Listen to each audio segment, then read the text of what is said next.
We're used to having the meetings in Post Falls, so we dutifully all went to Post Falls. So we're glad you found us here. And if she spreads out her papers, she'll take over the meeting. I see. Yeah, that's right. So what we have in front of us is our agenda for the day, right, Madam Chair? Yes. Thank you all. Sorry. It's true. I walked in and I saw a dark room and I'm like, oh no. Oh dear. All right, let me call this Community Library Network Board of Trustees regular meeting to order. But first, I would say all of our trustees are here and present. The first item on the agenda is public comment. And I have a little spiel that I'm going to talk to you about. Thank you all for coming today. So the public library is founded on the First Amendment, which is freedom of speech and freedom of assembly. And that's exactly what we're all doing here today, is gathering together to speak freely. The two most important things I want us all to remember today are to be respectful of one another and to be civil to one another.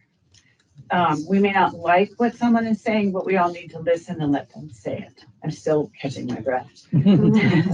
So we need to let them say it without interruptions or distractions from the audience. So let's please treat people as we wish to be treated when we're up at the podium. To the speakers, I think you signed in, I've got a list. We will let everyone who wants to speak. If you do not have to be a resident of the district to speak. Please limit your remarks to 3 minutes. We have a timer, and Lindsay, you're our timer. Okay. When speaking, please tell us your name and what community you're from, if you're willing to do that. It helps us to know, since our services are provide our services in a lot of different communities. When speaking, let's see, please remember this is an opportunity to address the board and not the audience. Please keep your remarks to issues concerning the library. And if speakers go to other topics, I will stop you and ask you to please refocus or to finish speaking. And as always, this is a time for the board to hear the public. We will not be responding except to correct misinformation. And at the close of public comment, you are welcome to stay and listen to the rest of our meeting. I have a point of order before if you're correcting someone's misinformation, but you're infringing on their first. I think we would correct a piece of misinformation about the library if somebody made a piece of misinformation about the library, for example, hours, something on that order. We're not going to correct. That is the kind of information. After the close of public comment, you're welcome to stay. There are agendas on the table as well as on our website. And we also have the minutes of our meeting on our website. For those of you who haven't been here before, let's have some introductions. I'm Hayden Blank, I'm the chair of the board. Michelle Addison, trustee. I'm Regina McCree, I live in Post Falls. Vanessa Robinson, trustee. Judy Meyer, trustee from the Hayden Lake area. Michelle Veely, treasurer. Janelle Sells, business manager. Amy Rhoda, director. Lindsay Miller, Fuller, assistant director. Thank you. Okay, so the first person on the list here for public comment is Judith Ferry.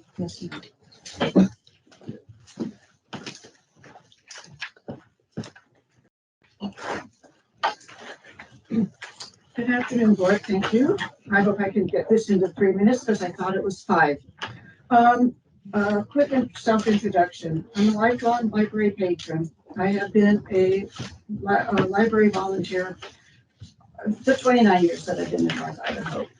My background is that I was a law librarian in a 1,200 inmate county jail where I served the inmate population directly, face to face, out on their floors. My other library experience was as a librarian in a community college library career center coordinator. So again, dealing with a variety of populations. Finally, I finished my career as a paralegal in an Indian law practice. My background is that I have a lot of background with minority populations. I fully support our minority populations in our community.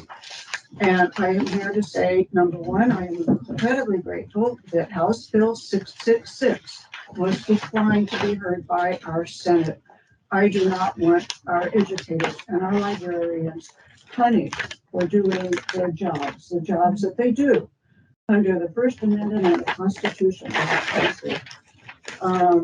That, of course, leads me to saying I am hereby here opposing censorship based on religion, sexual orientation, politics, anything else. What if I was an atheist? I didn't want Bibles. Would you kick the Bibles out? No. So let's be clear. We are not going to eliminate materials for our minority populations. I was going to read you a couple of quotes and I'll provide a copy for the recording secretary, but my time is short, so I just want to read one. Many of us read Harvey McKay in the Coeur d'Alene Press on Sunday. He is a businessman. And this is something that this is a quote he likes. What we do see depends mainly on what we look for.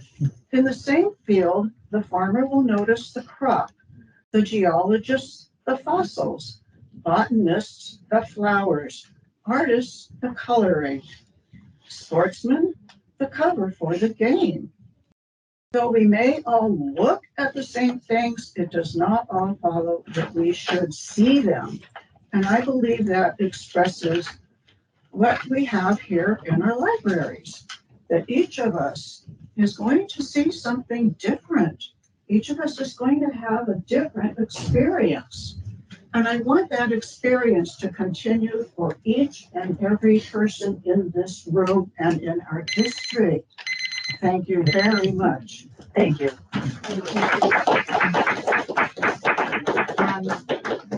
Jason, Lauren? Lawrenson. Lauren, Sorry. thank you.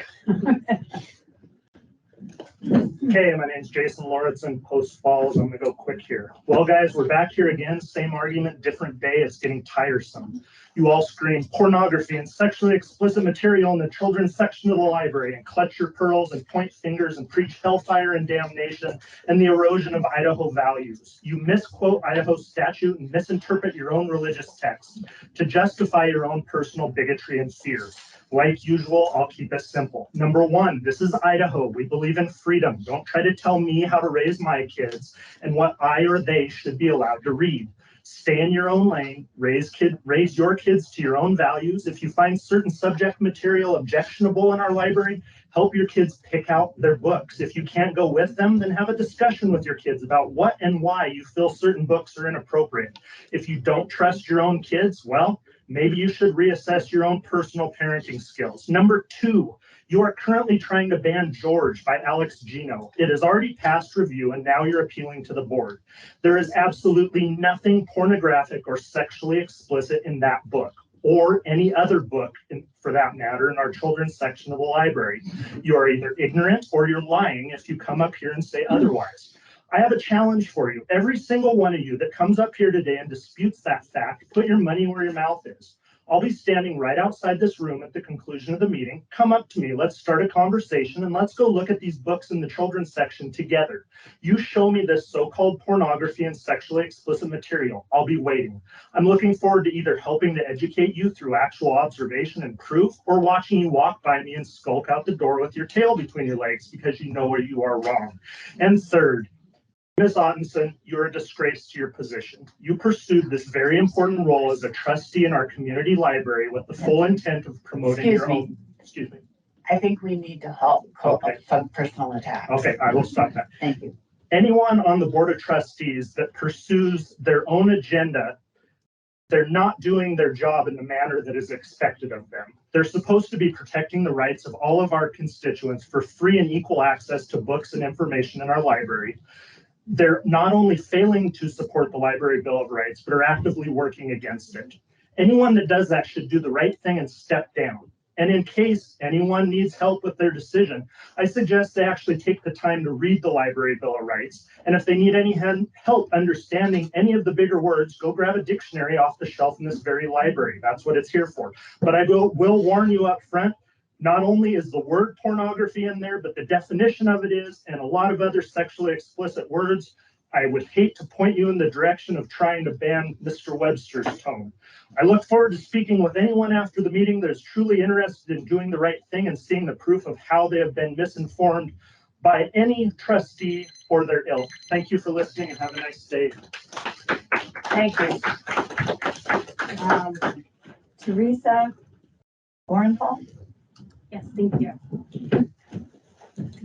Members of the board, my name is Teresa Bornful, and I'd like to start out with a quote by author Barbara Kingsolver. I am of the fearsome mind to throw my arms around every living librarian who crosses my path on behalf of all the souls they never knew they saved. Libraries allow us to find refuge and adventure, depending on what we need at that moment. When I was a child, I found refuge in books about kids like me and in characters that had a hard time paying attention at school, characters whose families didn't have a lot of money, characters who navigated the difficulty of living in small towns. It helped me to understand that while my 12-year-old challenges felt really big, there were others who had navigated the same trials before, and I'd be okay. I found adventures in books about ragtag female leads, and I chuckled at their knack for getting into mischief and accomplishing great feats of preteen strength. My 12-year-old self found justification to be bold in my advocacy for others and for myself, just as the dirty, freckle-faced kids had modeled for me in the black and white text at my hometown library. We can only know what we experience firsthand or what we see through the eyes of others if we're willing to listen. I'm grateful that our community has resources for young readers, including the book being discussed today, for removal from the shelves of our community library network, which is called George, a book about a 4th grade transgender girl who's navigating the world that doesn't have a playbook that airs daily on network television and isn't featured in corporate advertisements. Sometimes books are the only way we get to know about other cultures across the world or our neighbors that live right next door. While many would throw their arms around librarians, others seem to want to prosecute them, our everyday heroes. I'm very grateful too that HB 666 did not pass, and I'm upset that a member of our board, Ms. Ottenson, went to Boise to advocate on behalf of that Senate bill. This is a statement of fact. Thank you. She's not attacking. I am very, very grateful. Another statement of fact that our very Republican Senate has put that bill in a drawer, never to be seen again. As a Post Falls resident, I'm embarrassed that this type of, I'm going to step back on that because I recognize that's against the rules, but I do ask for your resignation, Ms. Ottenson, because you are not advocating on behalf of our libraries, and you certainly don't represent me as a Post Falls citizen. So to our board members who are here acting in good faith, in the same quote that I read to you before, I throw my arms around you for all the souls you never knew you saved. Thank you. Thank you. Luke Emerson. Hello, board. I'll try to keep this under 5 minutes or 3 minutes because I thought it was 5 as well. My name is Luke Emerson. I'm a resident of Coogan County. I live in Coeur d'Alene. I've lived here most of my life. I went to high school down the street at a place called North Idaho Christian School. I had the luxury of having parents that, while I was being raised, taught me the love of Jesus. I've also, in the first generation American, had parents that taught me that being American, being patriotic is very important. That is why I joined the military, and that is why I've seen firsthand oppression, and I've seen firsthand the sacrifices that people have made so that we have the rights that we do. Some people are opposing the book George. I am opposing the censorship of the book George, and the reason why I'm doing that is because knowing the Bible and knowing what it says about oppression, if you look in there, you'll see that Jeremiah 22 talks about the Lord saying that you're supposed to take out of the hand of the oppressor, the oppressed. Matthew 25, Jesus says, what you do for his most vulnerable brothers and sisters, you are doing for him. Most importantly, in Proverbs 29, it says, the righteous know the rights of the most vulnerable, whereas the wicked don't understand that. Obviously, the oppressed are LGBTQ community, and having this book here is there to help that community, help them understand. I could give you statistics, I could give you reports and facts about it, but instead, I will tell you about a transgender woman who was 36 years old who felt like she had nobody there to help her.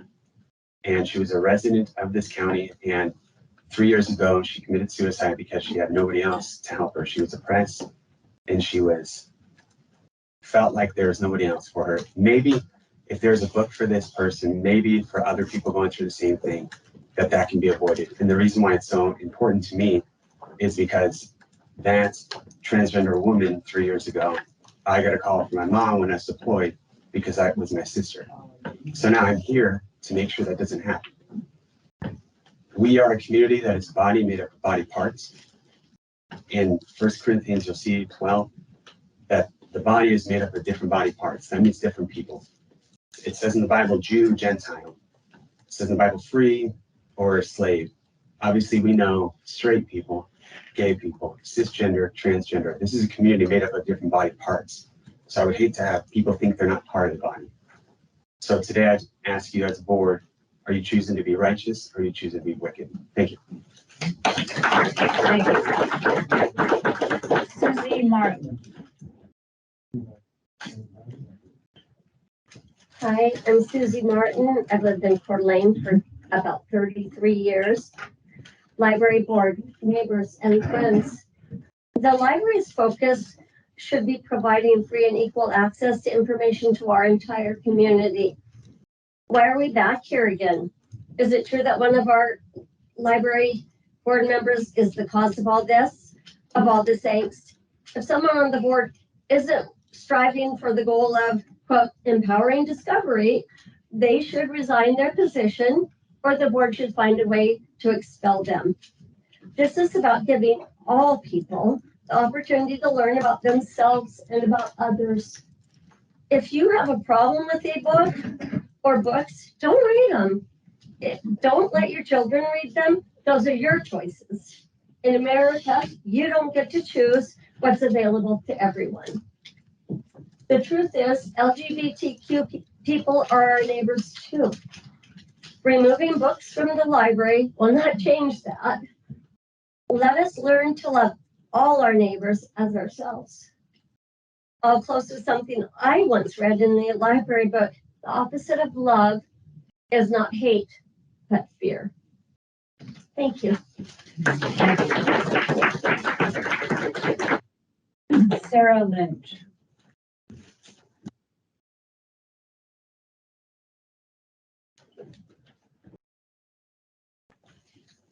Good afternoon. I'm Dr. Sarah Lynch, and I'm a resident of Hayden, Idaho here.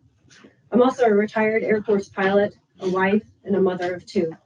And I appreciate the opportunity afforded by the library board to make public comment here today on the recent book challenges, specifically those titled George, From Archie to Zach, and Jack, Not Jackie. I've read all three books, as well as several others that were challenged previously, and I have all three in question here with me for anyone who would like to take a closer look. None of them contain pornographic, obscene, or sexually explicit content whatsoever. George is, among others, a winner of the W.B. White Honor and A Book List Best Book of the Year. It is the coming out story of a young trans girl, and its afterwords contain a phenomenal source for those seeking to expand their cultural competency in the transgender experience. From Archie to Zach is a sweet love story between two boys, and Jack, Not Jackie is a tale of change and acceptance between siblings as one begins articulating his true identity.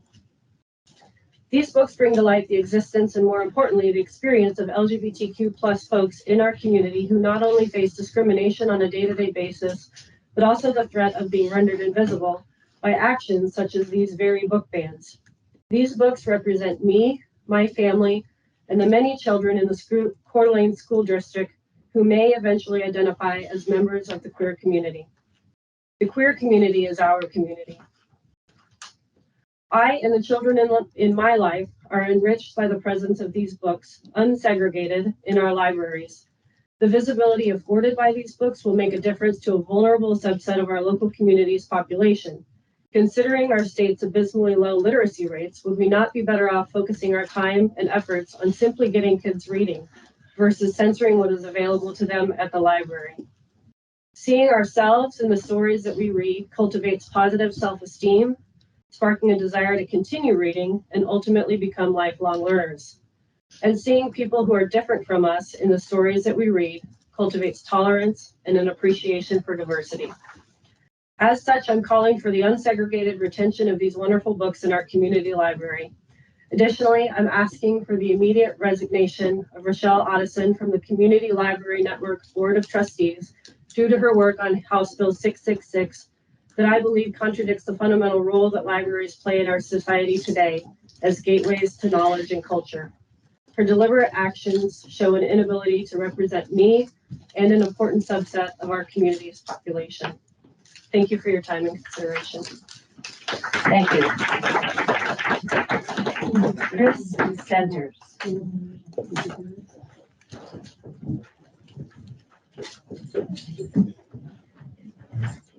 Hi, board. I'm a pinch hitter for my daughter today who couldn't be here because she had to work. But I think you'll probably be seeing me at more of these if this continues. And I cannot believe we are here again. I am a Post Falls resident. I have lived up here for almost 25 years. I came up on a job transfer, and I have just been so in love with this community since I have moved here. But the changes that are happening and the things that we have to spend our time doing now, defending children and the rights of everyone to their life. One of my 3 grandsons is gay, LGBTQ, and he has trans friends. And I just want to tell you that when he was in middle school, he went through suffering that I thought I would never see on him because he had been such a happy child. And it just turns out that he was going through the stage in his life. And when he came out to me, I panicked because I didn't know anything about it. And I hadn't had a reason to know anything about it up until that point. And I wanted to support him because he has the biggest heart of anybody I have ever met. And all of his friends are the same way. And he goes to a very inclusive high school. He's found people that appreciate him for the human being that he is. He's a very happy person, and happy people make better communities and better kids. And our kids deserve to be happy, not marginalized, and not discriminated against. I applaud the board. I think this library system is phenomenal. It's a warm place for everyone to go. I myself have had occasion to seek out for different reasons, but I did wonder how much information there was out there for me as a grandparent of an LGBTQ child, and I wanted more information for him because he went through so much to try to determine his identity. And thank you all for everything you have done. From the bottom of my heart, you have done the right thing time and time again, and I hope you do the right thing again this time. Thank you. Thank you. Jessica Mihira.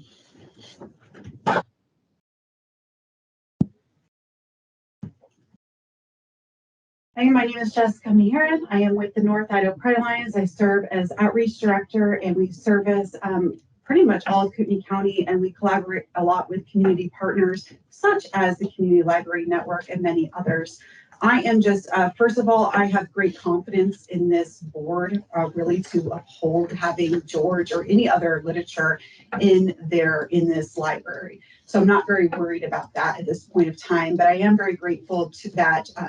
This has been a great opportunity to share some voices. It is very upsetting that some people want to try to use culture wars in the realm of a library.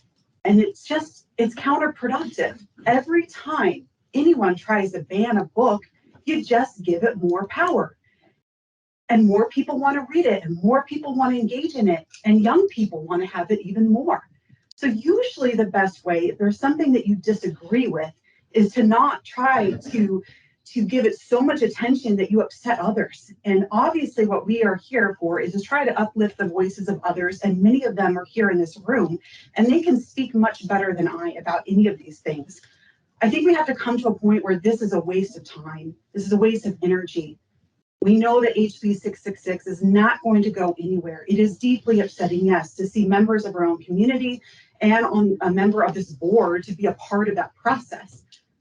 But we need to start with educating more. There are things that happen in this community on a regular basis, and the books are both mirrors and they are windows, and they help cultivate empathy. When I have situations where someone tells me that a family friend has decided to pull their transgender daughter out of public school and make them quit their job, they take their phone away, don't let them go anywhere because they think it's the outside world that somehow is making them trans. But you can't do anything about that. That is within the parent's right. Or when you hear about another transgender mother telling me that another child at school told them to go kill themselves. These are really dark and troubling things, but that is why we need to have education and sharing the lived experiences of others. And when you say that lived experiences cannot exist in the library, you're pretty much symbolically saying that those people should not exist at all. It is a dehumanizing process, and language does matter. When you call people just perverts and all of these things, it can escalate. Violence does occur, and it starts usually with language. So I hope from here forward that we can start moving on and coming to terms, because this is a giant waste of time for everybody involved. Thank you so much. Thank you. Betsy Kvack? Hi, my name is Betsy. I live in Coeur d'Alene. I'm a mother of an 18-year-old who's in college and a 12-year-old who attends school locally. I'm here to ask that you please do not ban the book George by Alex Gino.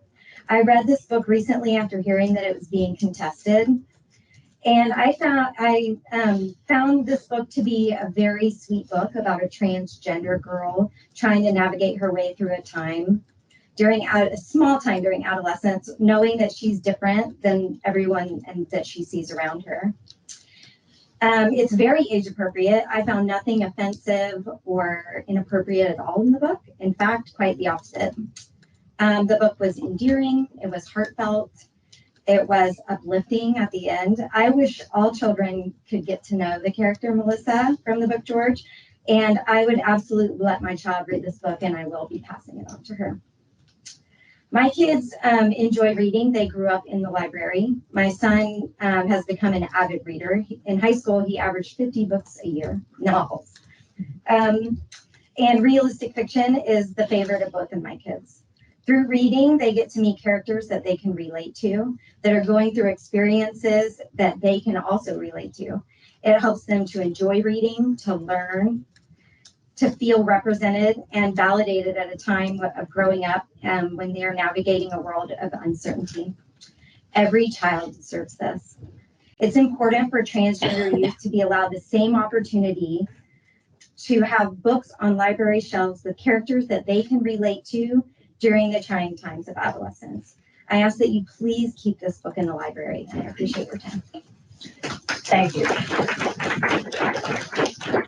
Emily Christopherson, right? Hi, I'm Emily from Post Falls. First, because it's Women's History Month, I just wanted to take a moment to acknowledge this group of women for serving on the board, and Amy, the library director. I don't think Carrie Wilson is here, but if she's in charge of purchasing, she does an incredible job. I'm always so impressed how quickly she gets new titles in with very little wait time. Thank you for your countless hours of hard work supporting this network of 8 libraries. I'd like to share a personal story, a simple reminder of just one of the many reasons we open up a book and read. My family of 5 reads hundreds, if not thousands, of books a year. As a homeschool family, the library is our greatest and most appreciated resource. Last year, I opened up our latest library find, Wish Tree by Catherine Applegate. It was recommended on one of my most trusted reading lists. We were far along with our read aloud, thoroughly enjoying it when it happened. A mother abandoned her baby in a tree. I was shocked and I didn't know what to say. It was just heavy content to read to my 6 and 4-year-old. Well, my 4-year-old didn't look up from his cereal bowl. My daughter and I started crying our eyes out. We weren't expecting this. I immediately had a rush of thoughts go through my mind, wondering how to explain this to my elementary-aged child. It turns out not much explaining had to be done. We had an age-appropriate conversation that was unique to our family. The baby wasn't abandoned for long, and while I was slightly annoyed that I exposed my child to this, we continued on to enjoy the ups and downs of this powerful read aloud. Fast forward a year later, we were attending one of my children's activities, and I was chatting with another mom who was fostering a tiny baby girl. My 7.5-year-old daughter listened closely, as children love to do. On our drive home, she asked what a foster family was, and I explained. She said, without any prompting, "Oh, just like in Wish Tree." This was a year later. So this book that I was silently cursing for pretty much a year allowed my daughter to walk in someone else's shoes. It broadened and deepened her understanding of the world. Please remember why we read. We read to feel deeply, to feel comfort, to escape, to walk in another person's shoes. Sometimes we pick up a book and we put it down because it just isn't right. We read to challenge our beliefs, to affirm our beliefs, to make sense of the world. We read to educate. My most trusted reading list can't curate books to my family's unique values. The library staff cannot curate the entire children's section to suit my family's unique values. Our library's trained staff does a wonderful job choosing a wide variety of titles to challenge and enrich our diverse community. Because I picked up Heather Has Two Mommies and read it with my children, they will understand that not every family looks just like ours. There are children in this community that have two mommies. I won't go over, but I will end it with saying I do not support the removal or banning of books. Thank you for your time. Thank you. Tamara Signs Carmelis. Good afternoon. My name is Tamara. I'm a resident of Hayden, and I have lived in Hayden with my family for the past 12 years. During those 12 years, my kids and I have spent countless hours in our local public libraries. I enjoy the wide range of books, both in the libraries as well as those offered online through the Libby app. I have also utilized materials from the library to support my job as a reading specialist at Dalton Elementary School. When I heard of yet another book being challenged here in our public library, I knew I needed to bring my introverted self down here and speak up. These last few days, I listened to the challenge book George by Gino. What I found in the book was a character that could easily be one of my students. The character could easily be one of my children's friends. She could even be my child. I found myself empathizing with the character, rooting for her, empathizing with her mother. I found myself trying to imagine life in her shoes. Throughout my days, I found myself wanting to get back to the book so I could find out what would happen next. In other words, I found a good book. The book reminded me of other books that my kids and I have read or listened to from this very library. Books like This Is How It Always Is by Lori Frankel, or Too Bright to See by Kyle Lukoff, The Whispers by Greg Howard, Middlesex by Jeffrey Eugenides. We've also checked out many nonfiction books with LGBTQ topics, such as She, He, They, Them, Understanding Gender Identity by Rebecca Stanbro. You see, even if you remove George, there will always be more books. There will always be more books because there will always be LGBTQ people. You can't erase that. These books are not dangerous. What is dangerous is censorship. What is dangerous is setting the precedent that there is something so inherently wrong with this topic that we must bury it. You cannot bury it. Kids need these books. If not your kids, then mine, and the LGBTQ youth in our community that still face bullying, discrimination, and those that would love to silence them. They should have a safe space to turn to in our public libraries. Our libraries and those books may actually be saving lives. I'll end with a quote by Judy Blume, whose books I have found solace in. Librarians save lives by handing the right book at the right time to a kid in need. Thank you.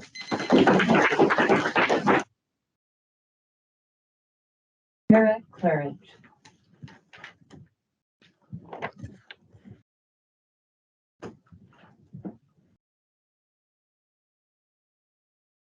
Okay, my name is Kara Claridge. I live in Coeur d'Alene, and I'm here today to express my mounting concern over what is being injected into the minds of children in our local libraries. After reviewing the schedule for the meeting today, I decided to do my own research on the book George by Gino that is being reviewed by the board today. I learned the target audience of this book is between 8 and 12. I have both of those aged children currently, so this was easy to imagine. With the knowledge I gained researching, I was empowered to discover that someone is pushing an agenda on these little kids. This book is a drop in the bucket on this topic currently available on the CIN. Somebody is buying these books for minors, and God forbid you think I'm advocating censorship, so I will clarify my request that books of this nature be housed in the adult section, and also that you develop a policy that allow only adults to check them out. I don't hate anybody. I like kids. I'm not here to be mad at anybody, but we're talking about minors. We're talking about kids, and there needs to be a safe environment in the kids section. I really view today as an opportunity for all of you to go on record protecting children. As you are most likely aware, House Bill 666 regarding the disseminating material harmful to minors recently passed the House of Reps with a supermajority. A passionate 51 reps have said enough is enough. I recently watched a legislative update on this bill in which YouTube required I sign in first to confirm my age because it was an age-restricted video. I hope the irony is not lost on you that the video referencing books for juveniles and young adults was requiring that I sign in to be able to watch.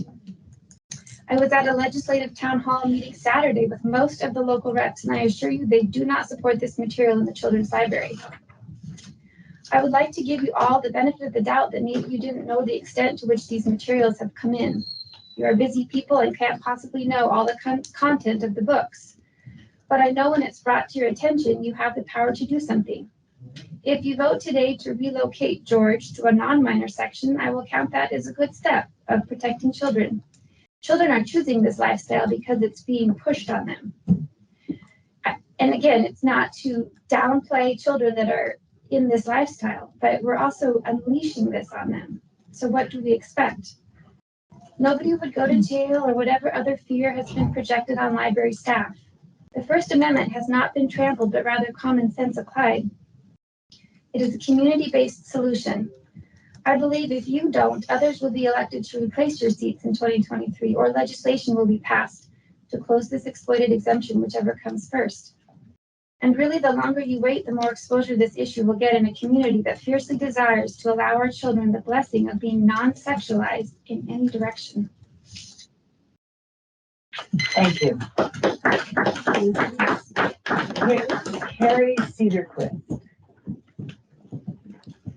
Good afternoon, I'm Carrie Cedarquist. I'm a resident of Post Falls and a lifelong citizen of Idaho. I'm speaking in regards to attempted censorship of literature with LGBTQ themes.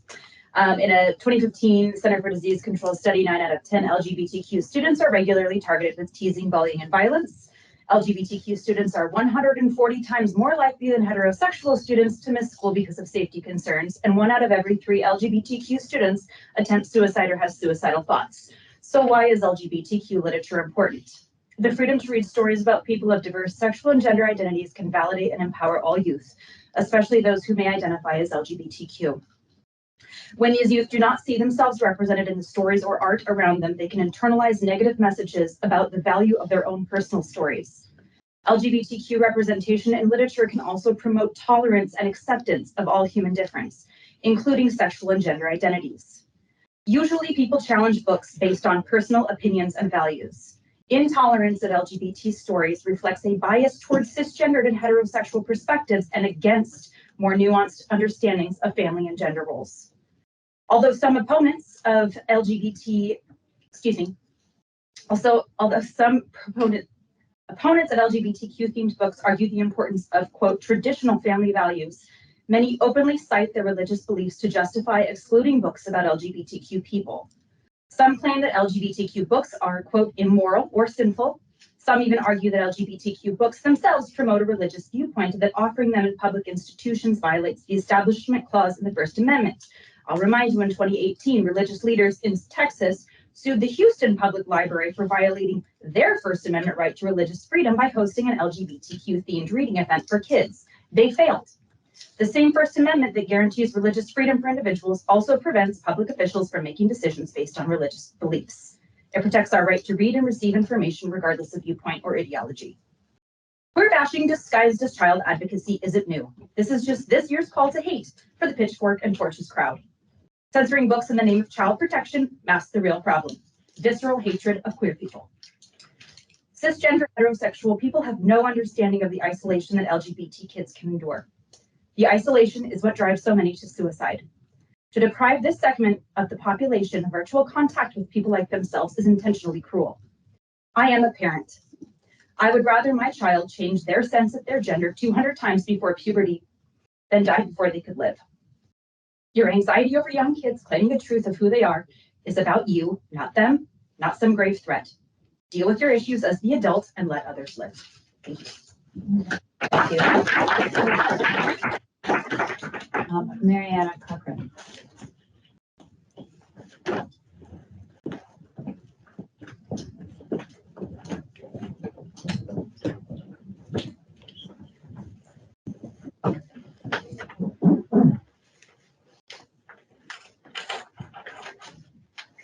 Excuse me, good afternoon.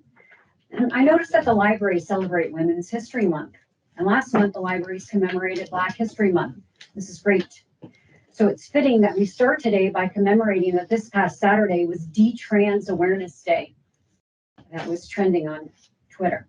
As an homage to all three, let's feature the Twitter post of a Black trans woman. She says, "I'm an ex-patient of gender identity clinics where I was prescribed dangerous experimental drugs and received a double mastectomy procedure. I am fighting to stop this from happening to minors." And the person who retweeted this said, "I really do think that it takes courage to be a truth-seeking person when lies are sold to us as our cultural comfort food." Since claims of censorship are the crux of this issue, let's address it head on. Chairman Blank, before each public comment section starts, you read a set of rules directing what the public can and can't say and do. That's censoring. I'm censoring myself right now from what I'd really like to say.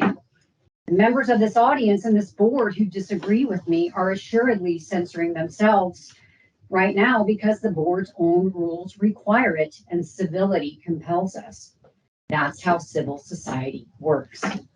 Specific to our community library network, the Wi-Fi has filters. The computers have filters. Those were deemed necessary by the community library network to protect children from corrosive access. Here's more filtering done by the CLN. This stack of books, there are 16 of them, represent a small sliver of the books that are available less than 6 miles away at Coeur d'Alene in the LGBTQ juvenile and young adult section. But they're not in the community library network. That means Carrie Wilson and her staff make purchase decisions that exclude some books. That's filtering, and it's a good thing. So let's stop deflecting with the shield of 1A. I'll say it again so the record is clear. I hold the First Amendment in the same regard as you, but it's not a hall pass to harm children. So let me give you a few other quotes, again, in this Twitter thread from D-Trans Awareness. "I hated my body. I got sucked into gender ideology. My school encouraged me and I was easily prescribed a high dose of testosterone at 18, and it was very damaging. This is not rare." So, this is not the opinion of a cisgender hater, contrary to what is purported. We know that this board doesn't make the material selections and you don't sign the purchase requisitions. I get that. But you set the policy that the staff implements. The travesty of these erroneous, confusing, and corrosive children's materials within CLN starts with you and it could end with you. Thank you. Thank you.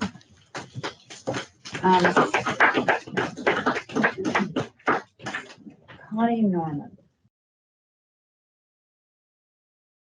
Here? No? Janet Best. I guess both of those people have left, so those are all that I have on our list today. But thank you very much for everybody here. Somebody's breaking down. Oh, I'm sorry. May I? Yes. I came a little late, so I didn't know. May I speak Yes. now? Okay. Hey, guys. No telling what's gonna come out, so I'm gonna pre-apologize first. Can you give us your name? Oh, Russell McLean and Coeur d'Alene. I think I grew up with the same Bible this young guy did over here. This New Republican Testament, I ain't buying it. But I didn't come to talk about this book. Now, my Nicole was a slow reader. And in the 3rd grade, we went to Mrs. Eisen. I said, Mrs. Eisen, what am I doing wrong? And I'll never forget it. That lady eyeballed my Nicole and says she has a mechanical brain. You need to change what she's reading. We scrambled. We went to the library and found every technical book, any kind of mechanical book, anything else that's going to stimulate her brain. She winds up graduating from Charter 4.0. Many have tried, many have failed. And it was the library that was her success. I don't know anything about George. I know he's from the jungle. I know he's curious. That's all I know. But you guys do a good job. And I think all this hoopla, you know, I guess I could have went to the preacher and got me a script. But, you know, it's not right. So I just think that you guys do good. And you made my daughter the professional that she is. And I just want to say thank you. Thank you.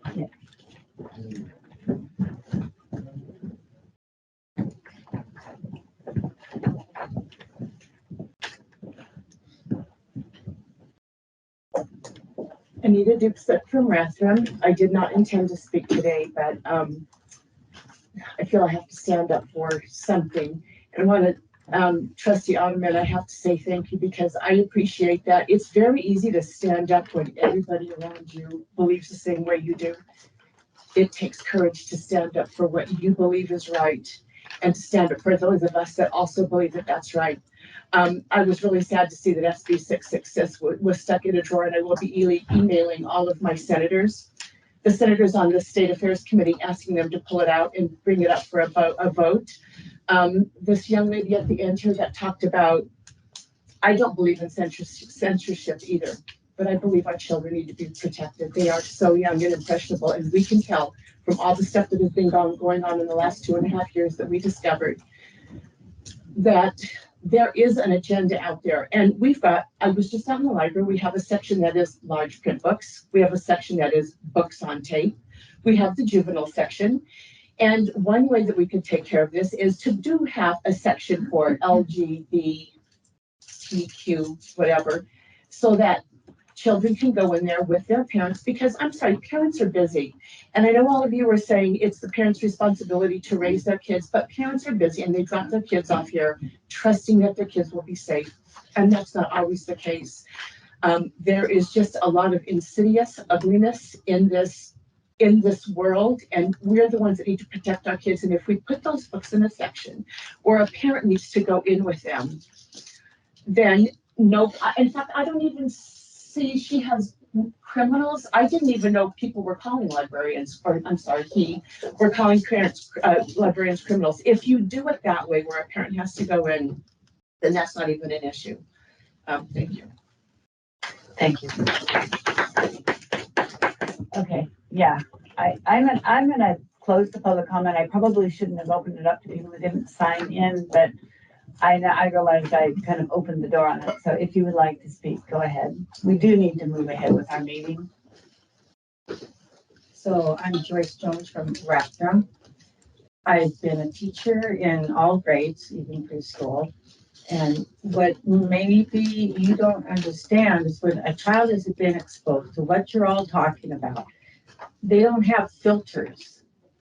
At that point, they come to school and they share, they expose other kids to it. I didn't want my children exposed to sodomy, but it happened. These kids are fragile, they're frail, they need to be guided by their parents. So if that means that parents can't take them to the public library or even the school libraries, that's a real problem. The children have to be protected. The ones that don't have gender issues, they need to be protected to who they are and not be made fun of. Just be reasonable and have some decency. If what you choose as adults, it's your business. The children don't have the filters they need to protect themselves. So honor that. Thank you. Thank you. Okay. I'll make it short. Okay. So my name is Felix Hansen. I'm from Post Falls, and I'm 16 and transgender. I've been out for 4 years. And to anybody who asks why I would choose that, I asked myself the same thing because I didn't. For 3 years in school, every day, in the halls, I get called slurs to kill myself. Multiple times every year, I've been threatened that if I don't kill myself, somebody else will. In the past month, I've had my parents being threatened by law to be charged with child abuse for supporting me. I've gone to therapy for like 2 years to confirm that this is what it is, because I would not choose this for myself. And I wouldn't want anybody to go through it either. I don't think you guys understand that if I had these books when I was young, I would not be in the same situation that I was in 8th grade, where I was severely depressed and wanted to kill myself. And being called warped by somebody on our board is the worst thing that could happen, because I hear that every day from my community, every day. And I don't think a lot of people, nobody's going to understand unless you go through it. Everybody that's spoken up here has either spoken on behalf of somebody or has been living experiences through those books. But the experience in real life is so much more difficult than anybody could fathom. I had to go across state borders to get medical attention, because in Idaho you can get declined medical attention if you are transgender. I can't play school sports because I am banned from school activities because I am transgender. I am not allowed to use school restrooms because I am transgender. I have to go to a teacher who has access to keys to the entire different side of the school so that I can use the bathroom. And I have to do that in less than like 3 minutes because I am transgender. I did not choose this. And anybody who says that we do is lying, because this is not an experience anybody would want to go through.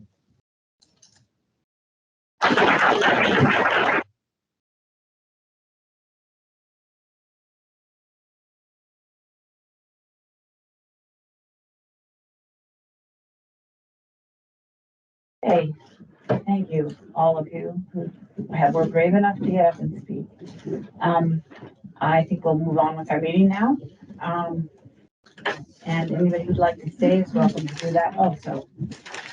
So the next item on our agenda, are board procedures.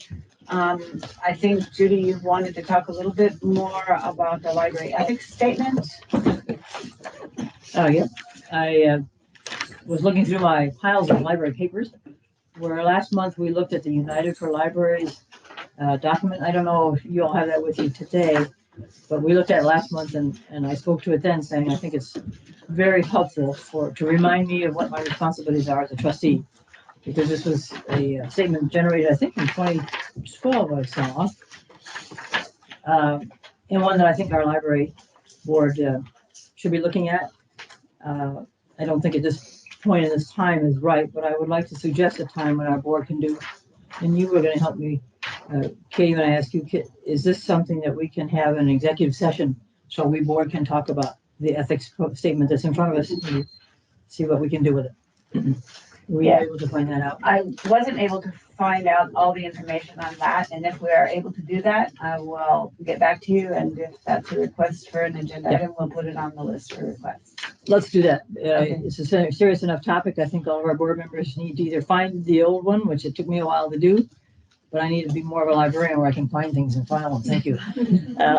But also, if board members need to get another copy of it, and if you can find out that executive session does, I believe it does qualify, but let's verify that. Then I would suggest we set a time to do that and carry on with the regular board meeting materials that we need to get tended to today. Okay, thank you, Judy. I also asked that rotation be put on there because last time, so we'll go ahead and use the rotation like we did before when we go through discussion. We started last month. I think Regina was the person who started discussion, and so we'll have Meyer start discussion. Not that we have any discussion right this minute, but when we come to, we'll rotate. So we'll rotate, let's see, we'll rotate there and go around this way. But the thing that I did want to say is I apologize to our director because I didn't include her in the rotation. And I'm very sorry about that. And so we'll have our directors, we'll go around the board first and then have our director speak. A question about, oh yeah, sorry. Go ahead. No, I was just going to say, and that will include our treasurer.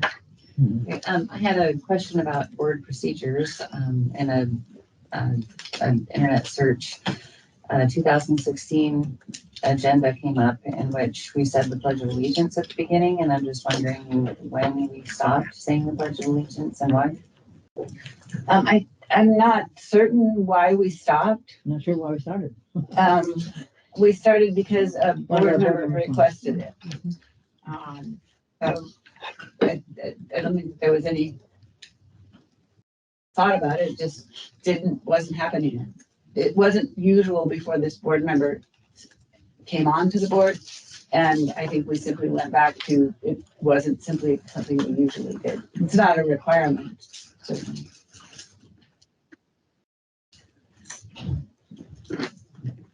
Okay, the next item on the agenda is the Adult Programming Annual Report.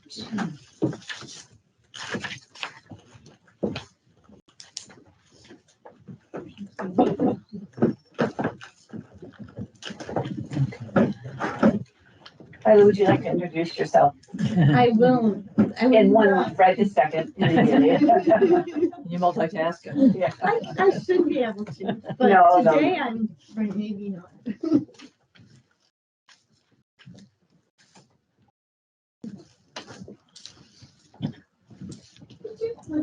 I'm just going to ask which one. Thank you. Can you guys see that? Okay. Yeah, so I'm Twyla Rader. I'm the Adult Programming Coordinator for the Community Library Network. Oh, I think I need this book. And I'd like to thank you all for caring enough about your communities to be here and for your time, energy, and support of library programs. Since there are new board members, I'll start with a bit about myself. I'm native to North Idaho and currently live in Otis Orchards. I have undergrad degrees in forestry and humanities and an MLS degree from the University of Washington.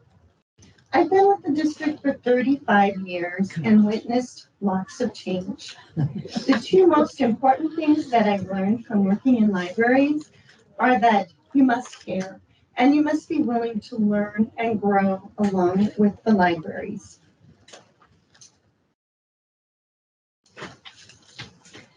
Understanding the purpose and mission of libraries has been part of the journey. When I applied for a library clerk position at the Hayden Library 35 years ago, I had no idea that it would lead to a lifelong passion for libraries. On the day of my interview, I was a bit overdressed in a secondhand suit and super self-conscious because my shoes smelled. That morning, I hurriedly sprayed black paint on my scuffed canvas shoes, and as a result, my feet smelled like burnt rubber. That interview was also memorable because it introduced me to the concept of intellectual freedom. I wasn't prepared for a standard interview question that asked about loaning out books that might be contrary to my personal views. It was an unexpectedly complicated question that I'm still learning from all these years later. That question was the beginning of an understanding of the importance of intellectual freedom to people in our communities. So I didn't get the job. However, the director called me a few days later with an offer to work on the bookmobile. She thought it would be a good fit, and it was. So I spent the next 30 plus years learning how much impact the libraries have on people's lives. In outreach, it's not unusual to hear people say that access to library services saved their life because access to engaged staff, relevant information, and entertainment tremendously improved the quality of their life. Programming has a lot in common with outreach, and that programs also have the potential for tremendous impact on people's lives. Programming has roots in library literacy education following the Great Depression. So things may change, but we can rely on our deep roots to anchor us during the transitions. And this slide, I don't know if you can see it very well, but this slide has a picture of the Task Force Librarians from Appalachia, which was started during the Great Depression by the WPA. And it's a really fascinating history. Some of you may have read the book Woman of Troublesome Creek by Michelle Richardson, which is a fictional account of some of that story.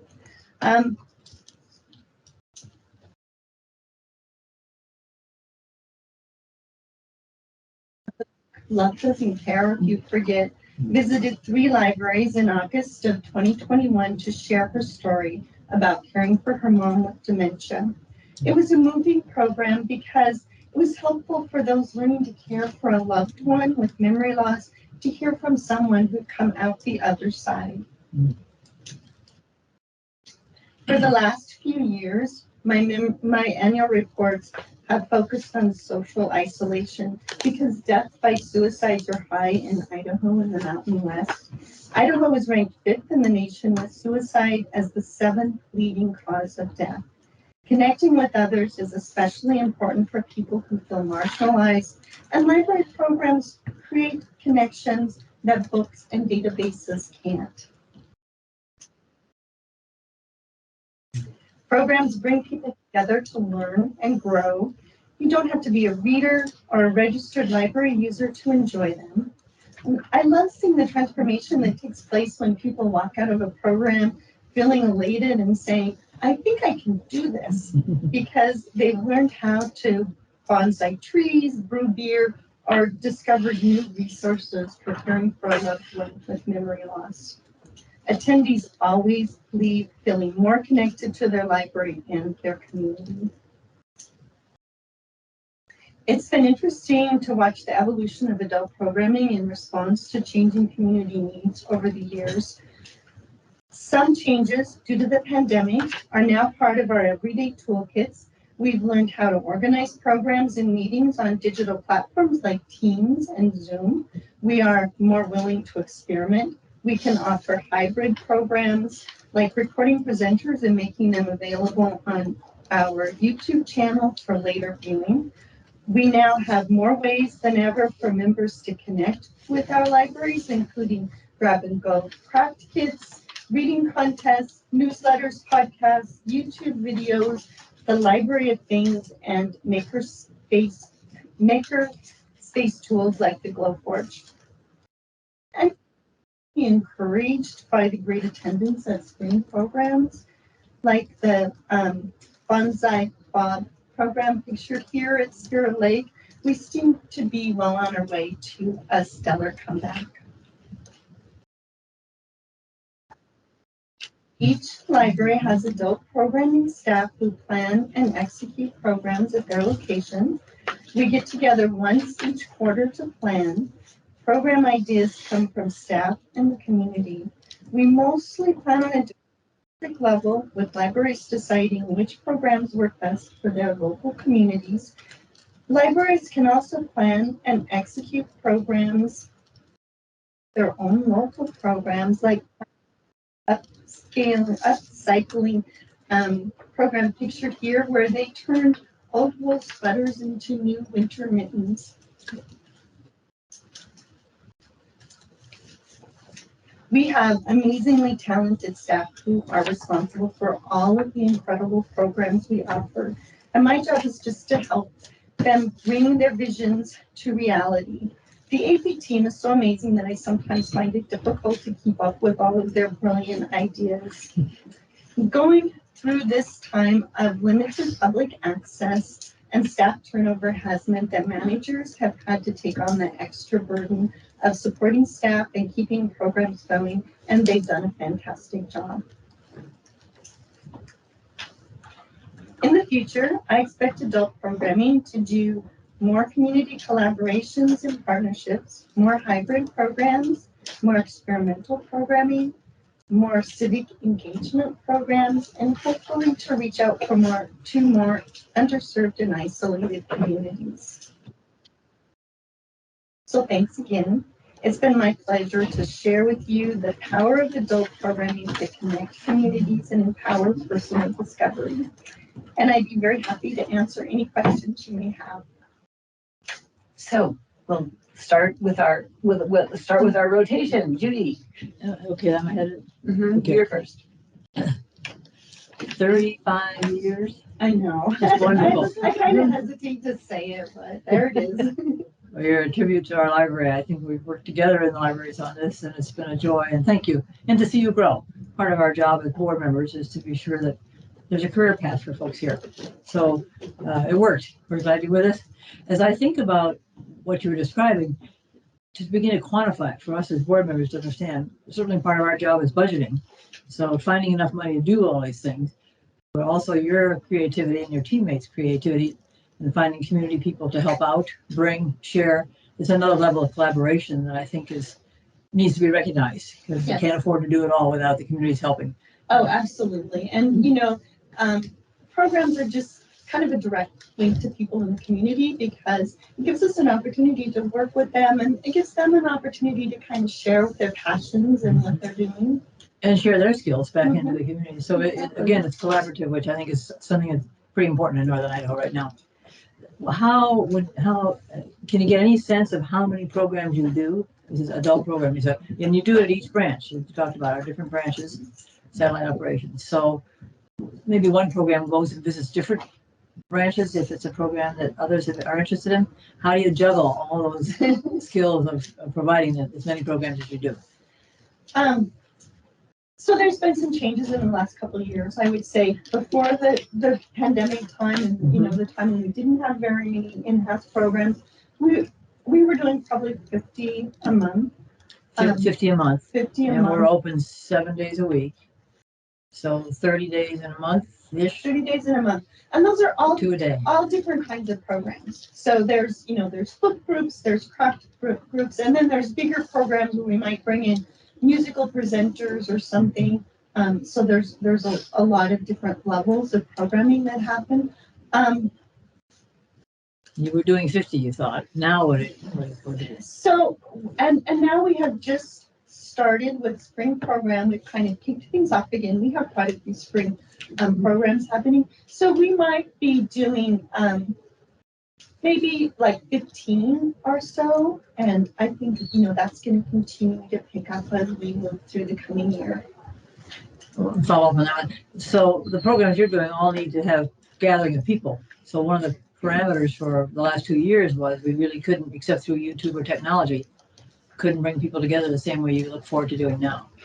It was a challenge to keep us connected to the libraries, but staff found ways. Like one of the things I mentioned was the grab and go kits, which were craft kits that they put together for people to pick up and take home, because people were stuck at home, and so they needed something interesting to do. And there's a lot of creative things that have kind of followed through from that. Thank you. Michelle? Usually I just have a comment, but I actually have a question this time.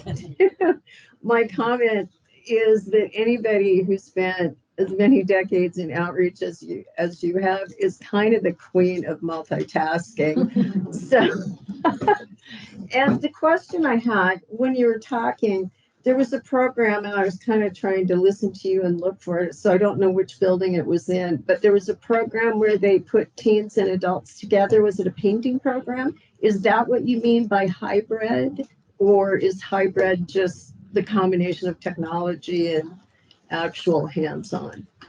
Well, what I was talking about was a combination of technology and being present and viewing it later. But there are, I think we try to have family programs, we try to have programs that appeal to a broad range of people, especially at some libraries, it just depends on the community and what works best for them. Right. Michelle? Awesome job. Sorry. Michelle? No questions, just looks like some fun stuff in there. Jen? I don't have any questions either. Just keep up the good job, Twyla. Hey, Twyla. Yeah, nice presentation. You said that you don't have to be a library member to come to the programs. So when the programs are happening, do you generally try to sign people up to get more cards out there, or does that ever come up in the program? We try, the library's always trying to kind of connect the libraries with the community. So any opportunity that we have to bring in people. The thing about programs is that people might attend a program who wouldn't use the library otherwise. So it kind of gives them a foot in the door and an opportunity to see what's here. And then once they're here, often they're like, oh, there's all this other cool stuff. So I want to sign up and be a member. Ask how much it costs to sign up. And maybe the rest of your question about signups, sometimes sign up. Lately, we've been trying to do that more because we've had to limit the amount of people that were in the room. Sometimes it works, sometimes it doesn't. So you don't you don't like a percentage or something of the people that actually, just off the top of your head? I don't think we track, who's there and who's a member and who's not a member. Amy, do you have anything you'd like to say? No, it's just a great job, Twyla, and it's been really fun. So when I came in May, the library wasn't doing any programs, and we slowly started. So it's been really fun for me to just kind of see things grow the last several months, and I'm excited to see what happens. So Twyla, we were doing 50 adult programs a month before COVID. Yeah, Holy on mackerel. average, so some months it might have been a lot less, some months it might be a lot more, depending on what's going on. And that's all different kinds of programs, so book groups and all kinds of stuff like that.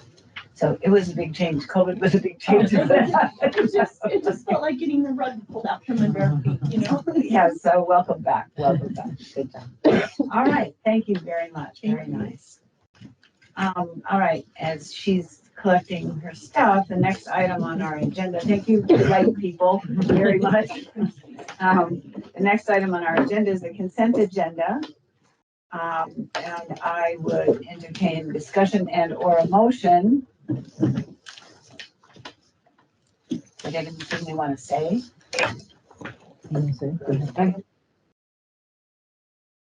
Vanessa's flapping. The final consent agenda item is community library reports. And as we were flapping, so within the consent agenda that we were about to approve, I just wanted to hold up the size of the reports. It's a wonderful package and good stuff in it.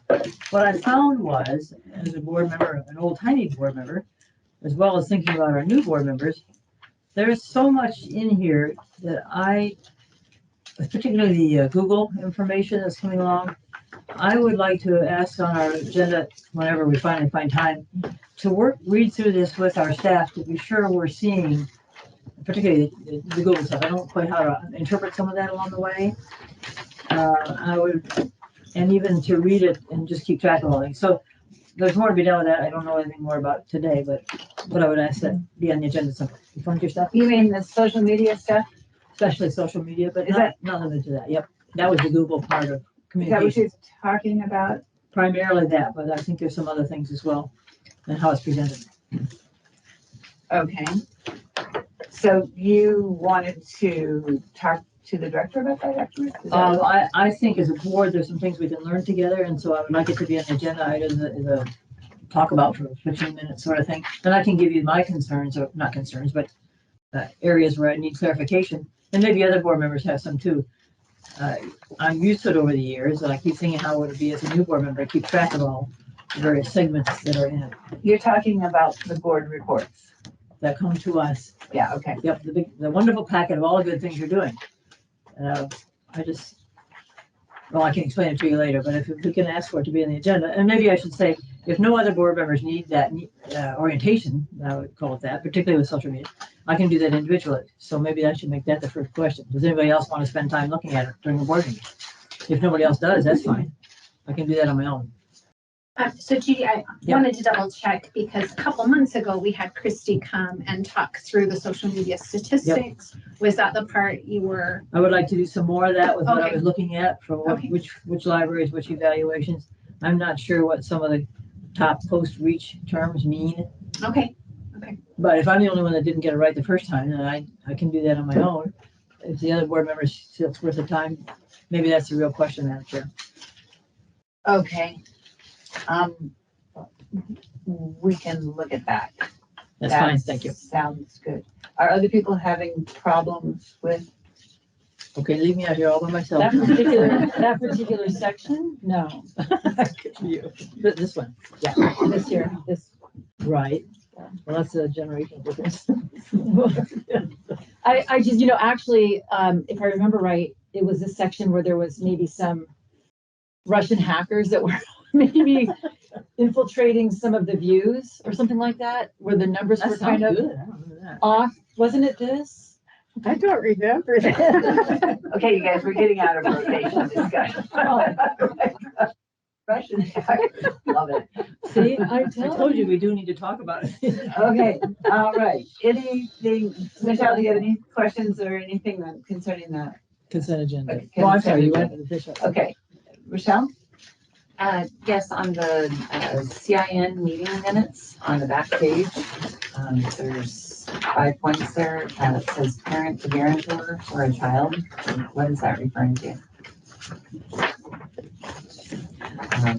See, so towards the bottom, right above where it says new business and action items. That would be something Amy you'd have to answer for us. Right, so this was referring to the CIN circulation policy. An individual, Megan, one of the library directors in the consortium, had noted that there was a few items in the circulation policy that were out of date. So she was asking for a group to get back together. I don't think they have, and an individual, Tyler, at Coeur d'Alene Library was going to take a look at those and see if the community needed to come back together. Parent guarantor for child usually refers to each library kind of has their, each of us, when we do youth library cards, a parent either signs or has to be there present when a child signs up for a card. So I think what it refers to is the policy for each library in the CIN consortium related to youth library cards. Gina, you have anything? Of course. Now, sorry, I have some corrections, but first of all, with the regular meeting minutes from January 27th, which came back to us, I compared the changes with my notes from the last meeting, and all the changes were good. I did have a question at the bottom of page 3 where the word purposely shows up. I thought that was supposed to be purposefully, but I don't know that it matters either way, but it's Rochelle's comment, so do you have a preference purposely or purposefully? I wrote down purposefully when we talked about it, but.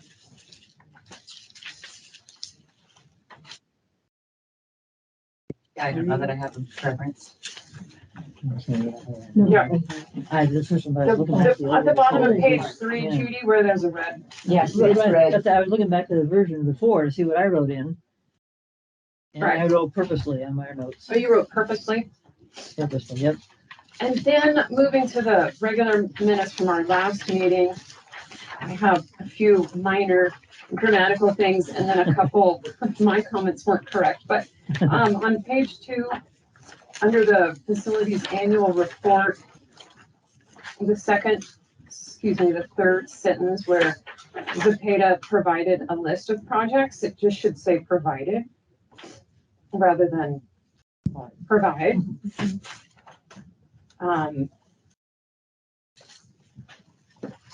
You with me, Janelle? Yes. And then on the next page, page 3, the very last paragraph, where the third sentence of that paragraph where it says the attorney noted, it should say the attorney noted that the language is in line. Yeah. It's missing a This in. is what page? Sorry, I'm on page 3 now. The minutes of February 15th, same thing. I'm on the wrong. Programming policy. Sorry, Katie, where we're talking about the programming policy. Oh, I see. Okay. It doesn't make sense otherwise. You have to put in the languages in line with the obscenity code. Going to page 4, at the top of the page, about halfway through that paragraph, probably it's easy to find the Idaho Code Title 18 reference.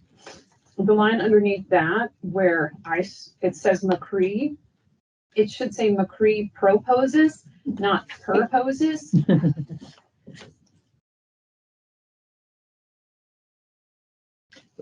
Purposes, yeah. And then about 3 lines down from that, for bullet point number 5, is good enough instead of as good enough. And then the very next sentence, McCree moved to adopt programming policy, not adapt. Okay.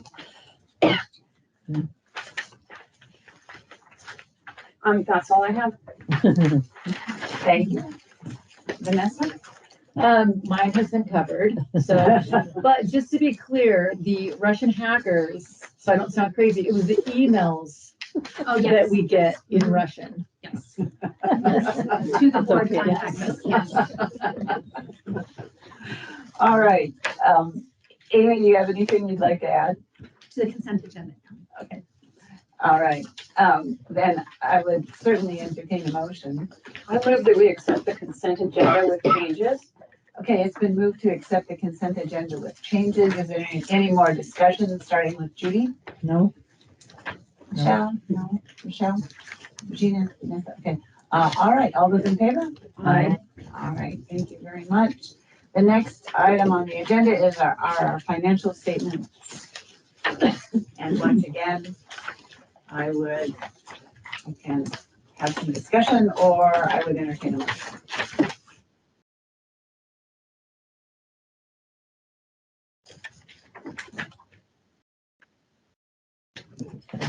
I'm just laughing because the rotation is confusing. So, because last month I was supposed to start every time. So this month now I'm waiting for Judy. So And I'm still if laughing. Judy too. doesn't say Okay. anything. I lost my turn, okay. Well, sorry. No. Efficiency. Let's move forward, Good. which is Yep. that we seem to be tracking well. That's all I have to say. We're going to start with discussion. I think if anybody wants to make a motion, we could do that right out of order. But discussion needs to go in order. Okay, Judy, do you have anything you'd like to talk about? Not on the financial statement, other than seeing on the income description that it's below budget but after yesterday's increase in interest, maybe it'll get better, hopefully. That's all. Michelle? I think the best thing to say is that was nothing of note as far as I was concerned, which is a good thing. Thank you, yes. That was like when the doctor said to me after an EKG, your EKG was unremarkable. Exactly.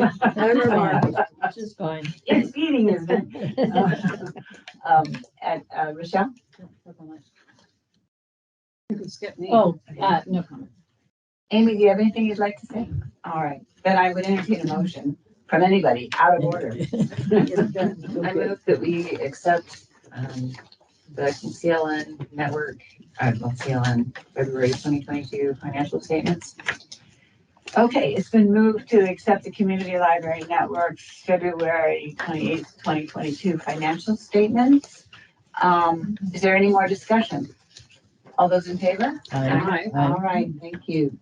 Next item on the agenda is circulation statistics. And I have nothing to say. you don't have anything to say about them? Michelle, do you? I do not. Michelle? Nope. No. Yes, no? Amy?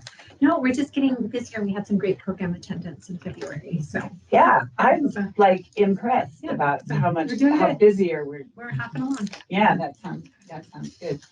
Alrighty. Then the next item on our agenda is the response to public comment, and that is concerning the petition that we received. I'm wondering, Amy, if you wanted to talk on that for a minute.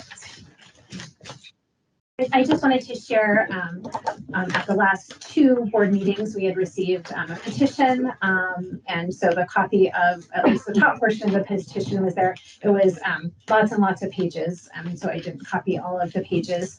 But upon receiving that, I know board certainly took that into consideration as the programming policy was passed. So what I did to just make sure that we kind of had some response is I did send a copy of the programming policy to Pastor Steve Penning and just let him know that a programming policy had been passed and kind of the result of that, and that we had, and we were acknowledging that we had received the petition. That's good. Did you have anything else you want to add? No, I'm glad we should, thank you for the housekeeping on that. We should always acknowledge things that people have shared with us. And so that we have done. Thank you. Michelle? Thank you, Amy. That was an appropriate response. Michelle, do you have anything? How many signatures were there total between the 2 months? There was about 230 or 240, I believe. I would have to go back and double check, so I could certainly email the board with the final number. Yes, thank you for the follow-up.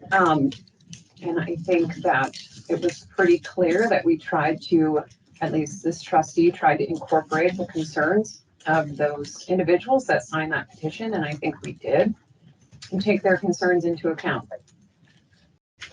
Vanessa? No, again, nice job on the response. Okay. Next item on the agenda is the director's report. Well, I know we have a lot on the agenda, so I won't take long. So just a couple of things I'll highlight. We had discussed last time a few court cases, just relevant to the First Amendment and the right to the freedom of information. And upon that discussion, then there had been a request for some mention of some other court cases and topics. So I have included that. So one of the court cases is the United States versus the American Library Association.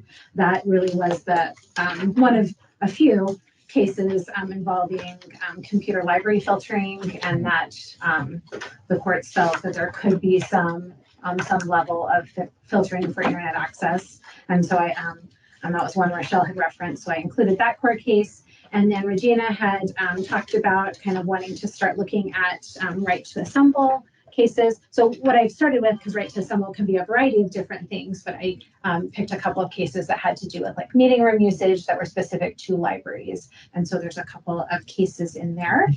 So really that's kind of more just for information. I mean, if we want to discuss, that's great. And otherwise, and then it was just an update.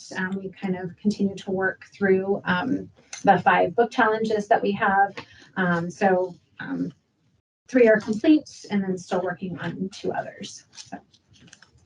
Okay, do you have comments, starting with Judy? Just highlighting in your report, thank you, Amy, the second paragraph where you talk about not only what the other cases are, but what we're doing in our library, where you say case established filtering public library computers does not violate the First Amendment. We do have filters installed on our computers. I just want to confirm that's. Then my question in the margin was on all computers. We do have them on all computers, all internet computers, yes. And then adults could, in theory, if they came across a website that was blocked by the filter, they can come to staff and request. Typically, that's usually people are requesting things that wouldn't be if something was truly pornographic. It would be sometimes the filter is it can block things for a variety of reasons. We've sometimes had things labeled as like hate speech that don't necessarily meet that, so sometimes it's unblocking that, or sometimes it's a website from another country and so it's not reading it correctly. So certainly then, and that request actually, they can actually do it right on the computer itself, and it goes to our IT coordinator, and he can remove the filter on that specific, and for either that specific website or whatever might be the case. So it can be responsive to the user's request. Exactly. Thank you. Michelle? I was pleased that we went forward in applying for Project Neighborly. That's awesome, and I think that offers a lot of great programming opportunities. And yes, and technically we're still working on that. The deadline's a few weeks away, but yes, we're definitely working on that.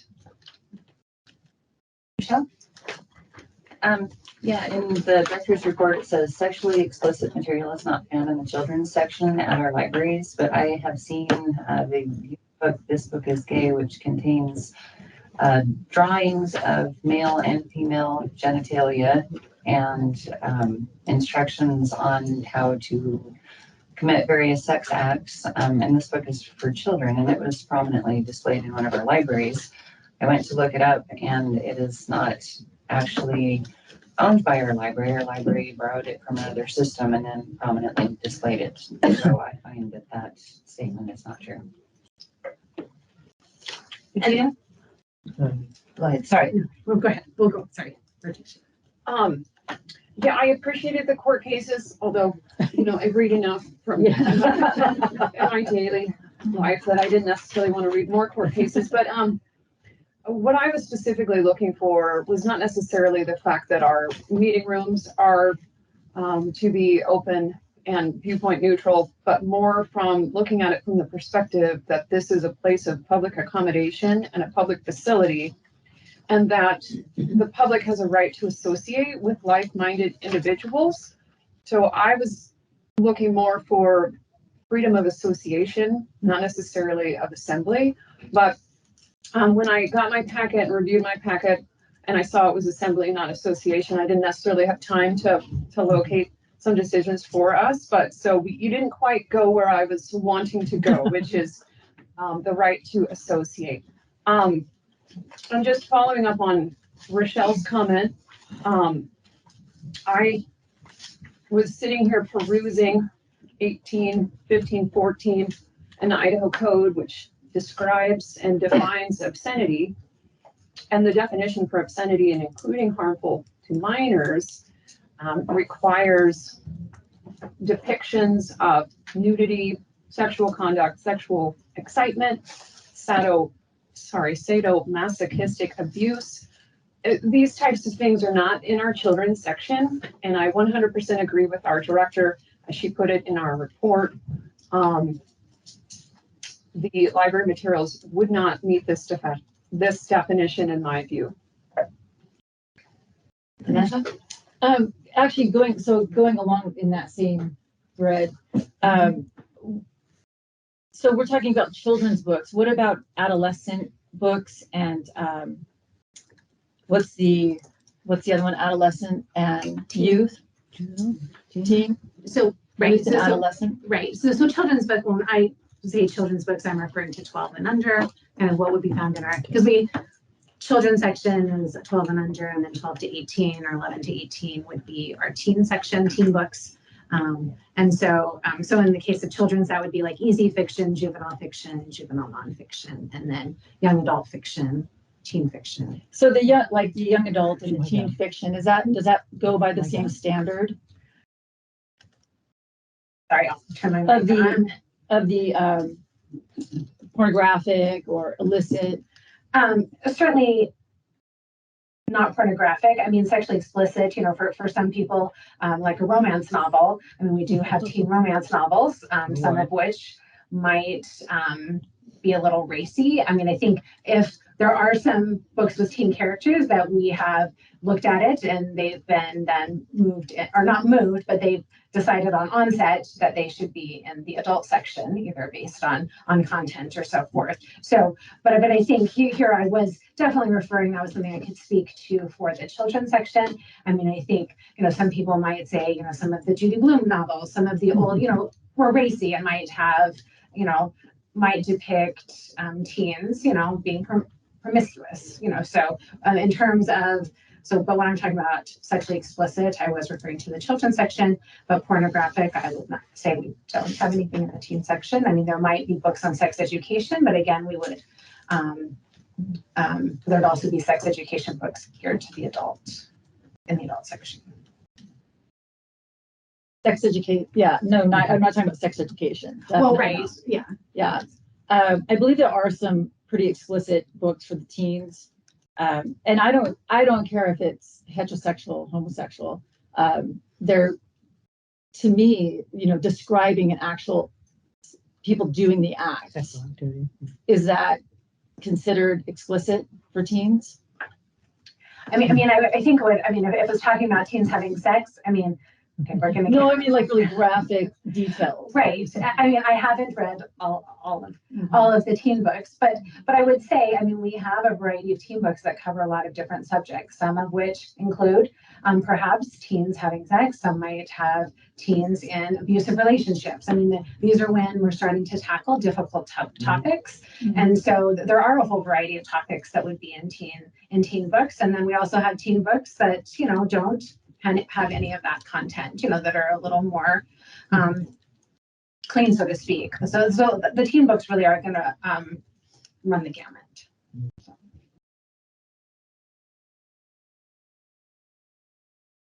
Okay. I think that is it for the, I don't think anybody else has anything they want to say for director's report. Do you guys need a break? I do. Okay, let's take a break try to make it for 5 minutes. We've got a lot of, all right.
No, I heard that considered all the time because I'm like, yeah,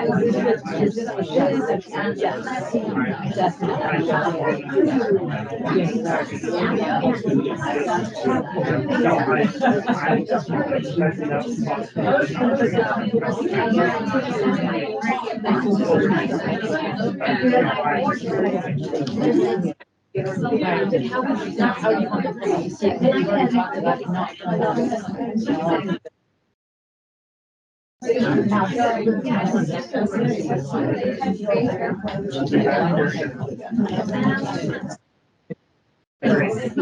Yeah.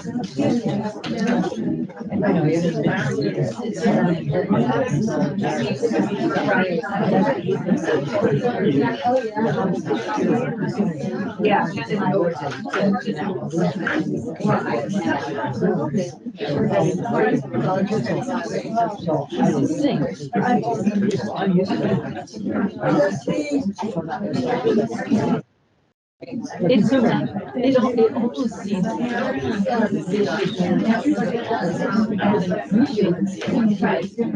mean, it is, when I was, yeah, I'm like. Exactly. Okay, so here's four there.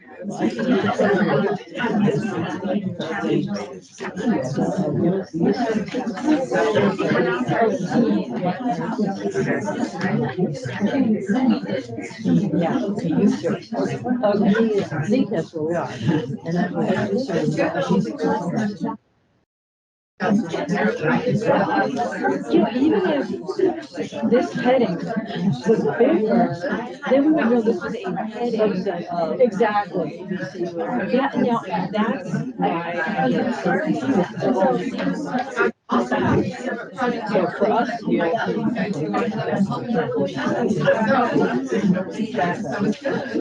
And then my goal would be to.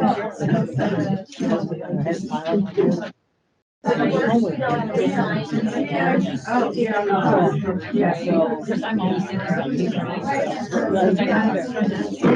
this and just toss it, I'm not worried about that, so maybe it's not. They can just get a library and get more value.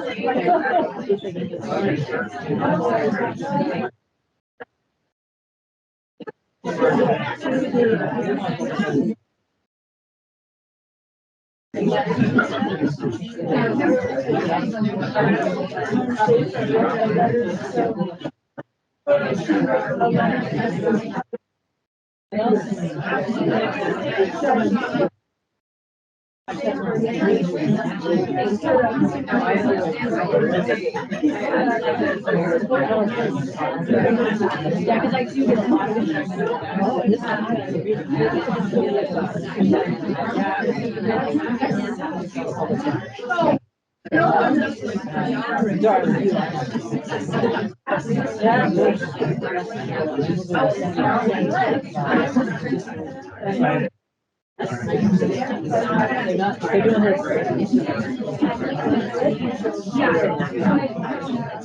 Right. Well, that was what I was thinking about. Okay, I'll just hold it.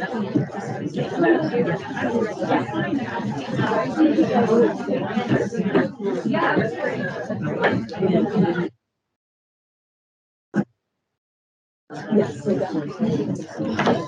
We can't tell them.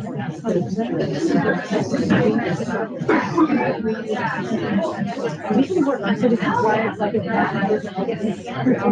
And there were so many green lights. It was amazing. Sometimes it was, yeah, I know. I was like, I was such an idiot. I lived like 5 minutes. That's me too. That makes sense. I was like,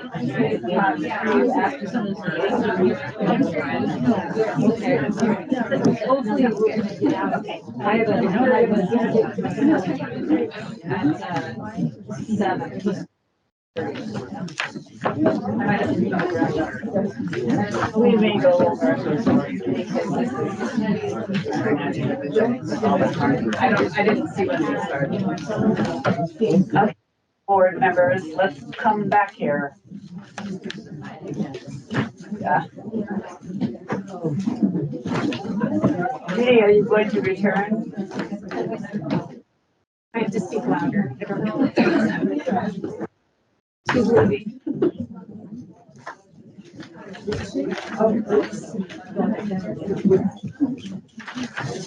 Okay, we're gonna start up again.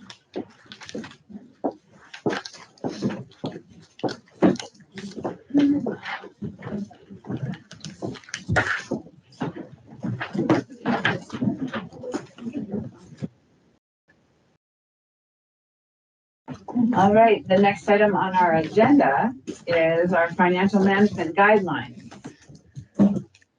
And let me ask Lindsay too, when we start to get to these little bit longer ones, 5 minutes, when we get to the really long ones, we might want to stop it like 10 minutes, but for this one, you know, if we need it 5 minutes. Let me know. Notice of 5. Yeah. All right, sure. Thank you. Okay. Amy, would you like to start by describing our, What do we have here? Yes, so this is new, this financial management policy. I think I called it guidelines because that's kind of what we were looking to this as. And I'm gonna let Janelle chime in if I get anything wrong here. But a couple of years ago, our auditor had recommended that we have a financial policy, because we don't actually have any. It's really old. It's okay, we had something really old, like really old. Like, I was looking at it and it was, well, I mean, old for a policy, let's say, older than 10 years, I'll just say that.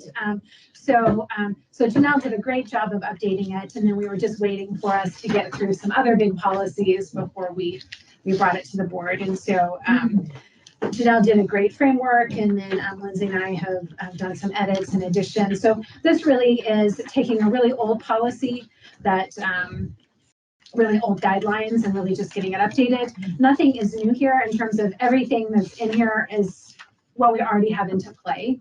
And so some of what was in the old policy, practice had changed over time. So really these guidelines now reflect our current practice.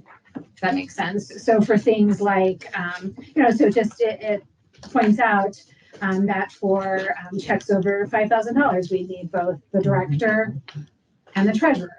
For contracts, that there's a certain level that we're not going to do, unbudgeted items over a certain amount, things of that nature. So, and then kind of what our cash collection and disbursement, and then separation of duties. And so that's been something over time that this library district's worked really hard on, to make sure that our business manager is doing one portion of the financial, but then somebody else is actually then making the money go, so that we always have two sets of eyes, hands, ears, etc. on everything, and we have that dual control. So really nothing new here, just updating a super old policy. But we would certainly welcome any questions. Janelle, do you have anything you'd like to add to that? I don't know if I'm out of line, but it seems appropriate since you did it. After we put this together and we had our final draft, we submitted it to the auditor to see if she had any further items that she would want to see or changed. And so this has been vetted by the auditor. She approves what we have. Okay, that sounds good. All right. Discussion on this. Judy, would you like to start? I'll defer to Michelle. You're our treasurer. Are we doing okay? And as the treasurer, I did read it very carefully. And what you said was what my conclusion was. I felt like it was a reflection of what is being currently done. And I'm happy that the auditor has seen it. So I think this was a great idea. Michelle? Yeah, I didn't really have problems with it, but it just seems like anytime we're updating an old policy, we should be able to see the old policy, and that should have been included. I would like to have a copy of that before we vote on this. Okay, we can do that. I think the format had really evolved over time. So by the time I came on board, it was already kind of a different format because the prior director had looked at it, but we can search and find the old policy. Regina? Yeah, I've found the policy consistent with the custom and practices I have seen since I've been on the board. My only question was, we also have in front of us a job description in which I understand we're switching over from having a business operations specialist to having an administrative assistant. Yet this policy references at least a couple of times, it refers to a business operations specialist. And if we're phasing out that position, then we should probably update the verbiage in the policy.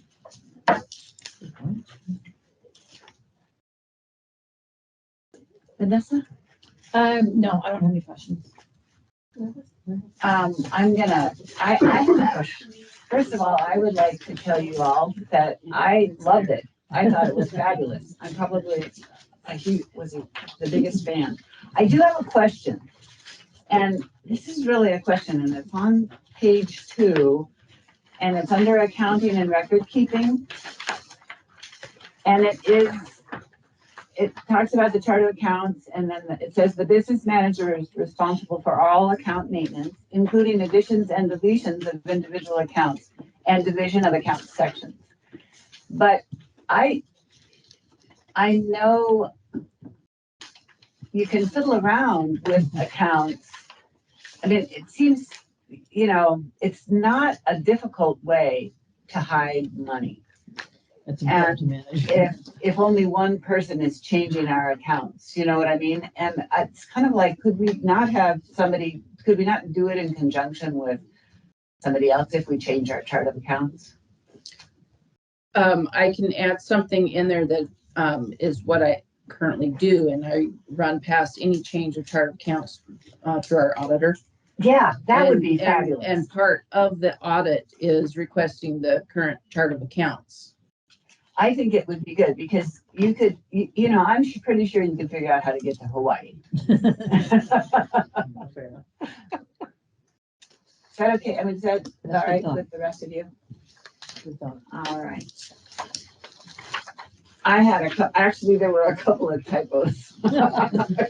This is not my forte, but at the, let's see, there was one that I thought that was important.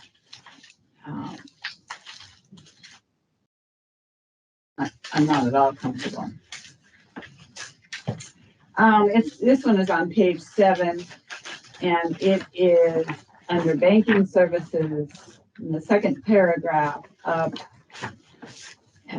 As no one individual can create and authorize. The word it says authorized.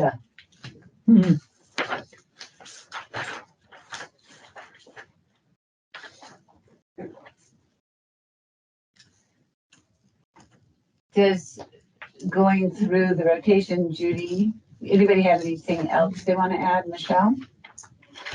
Michelle? Yeah, just, I'll mention we'll be getting a copy of the old one, but on page 6, credit card control. I'm wondering how many people had credit cards before? This is the same list of those who have had credit cards in the past. Okay.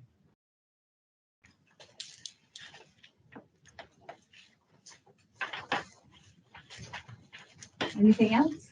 It sounds like what we need to do is have the changes made, bring the old policy, and we'll put it back on the agenda for next month. If you guys come up with any other astounding questions, I am thrilled. This is wonderful that I was kind of appalled when Amy explained to us that we had we really didn't have much in place at all. So, this will come back to us next month. All right, the next item on the agenda is the administrative assistant job description.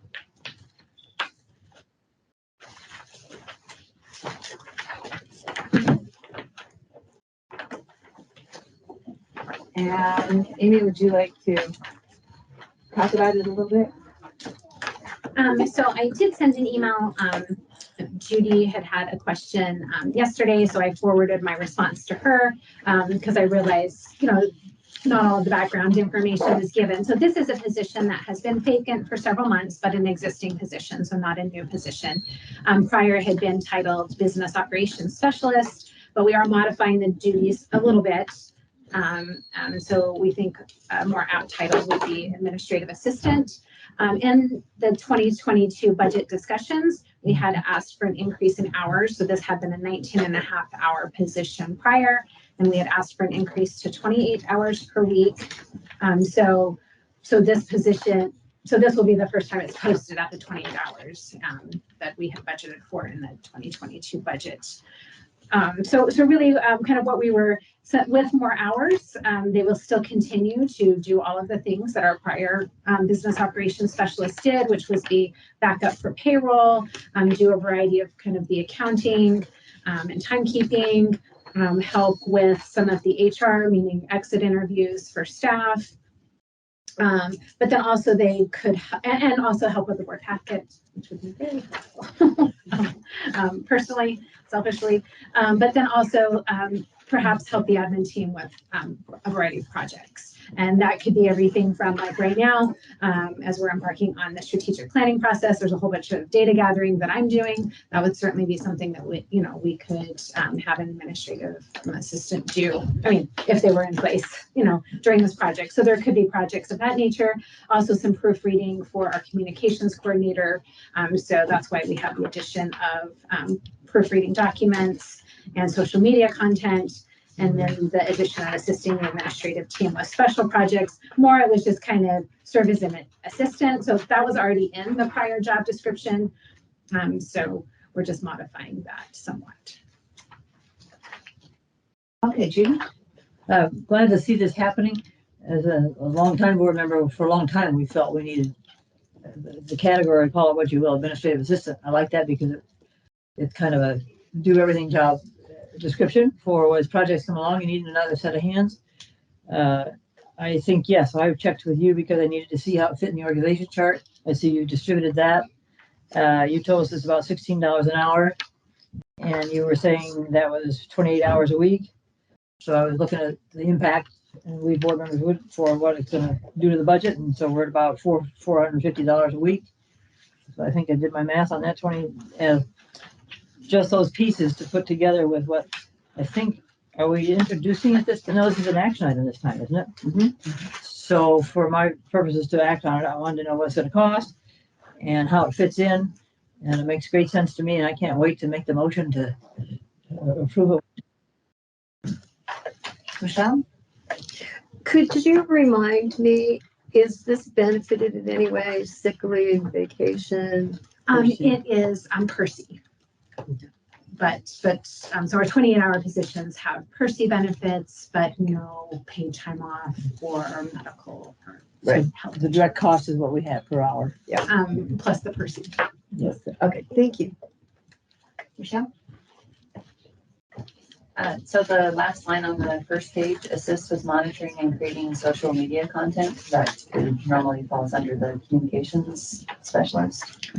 So our communications coordinator helps set up kind of social media, but right now we actually have several staff that do social media. Each library takes a turn, each department, but then sometimes it's the communications department's turn in the rotation. So this would be assisting the communication coordinator with that.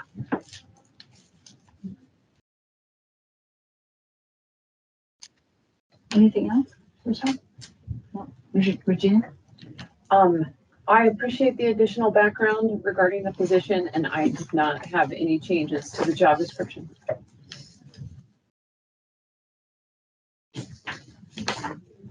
So are there currently employees that fit all this that you think may want to have this position that have a part-time presently?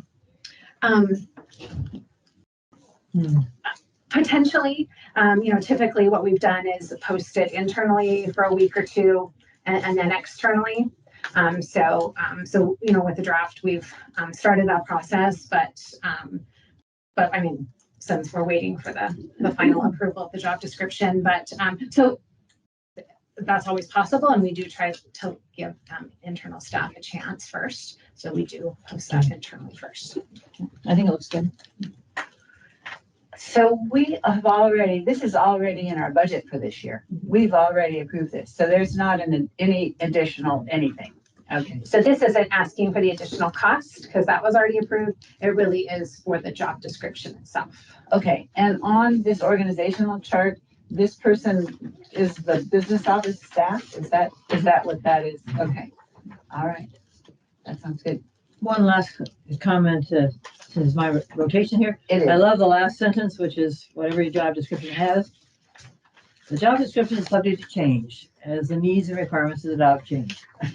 And I think that's appropriate because you'll try this out, you'll see how it works, you'll discover areas that work well, or you may need changes.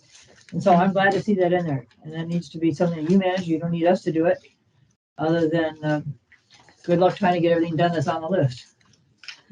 Madam Chair, I move we approve the administrative assistant job description dated March 17th, 2022. Okay, it's been moved to approve the administrative assistant job description dated 3/17/22. More discussion? We can start with Judy, Michelle, Gina.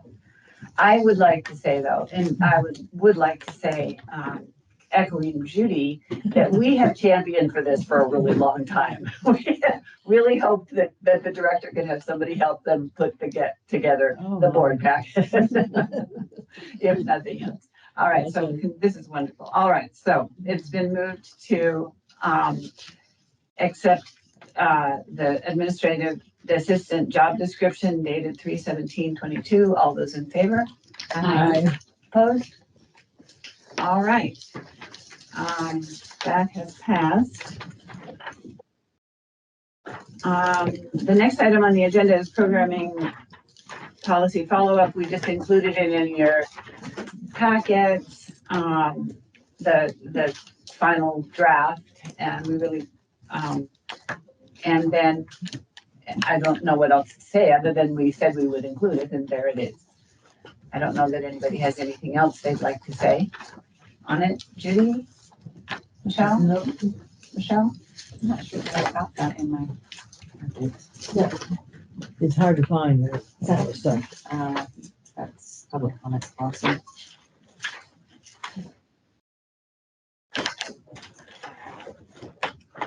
Would you like this one? It's just the final draft. Which is the same as last month's. Well, it's, I found the draft 2/15/22. Now today is board approved as 2/15/22. I was putting it together to try and see what percolated through, and it all made sense. So if anybody has an extra copy at the end, that'd be great. Thanks. I don't need it right this second. Okay. All right. The next item on the agenda is our review of request for reconsideration of the book George by Gino.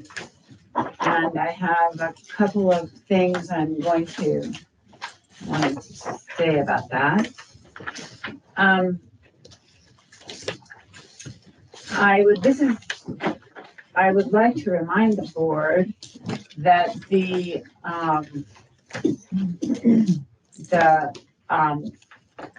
board governs through developing policies. The board governs through policies, and we employ our staff by law to administer those policies. So what we're doing today is we are looking at whether or not the procedures that the staff has developed match the policy that we have in place. We're not voting, we're not deciding, our job is not to decide whether this book stays on the shelf. Our job is to decide whether the procedures that the staff has used follow the policy that is in place. So,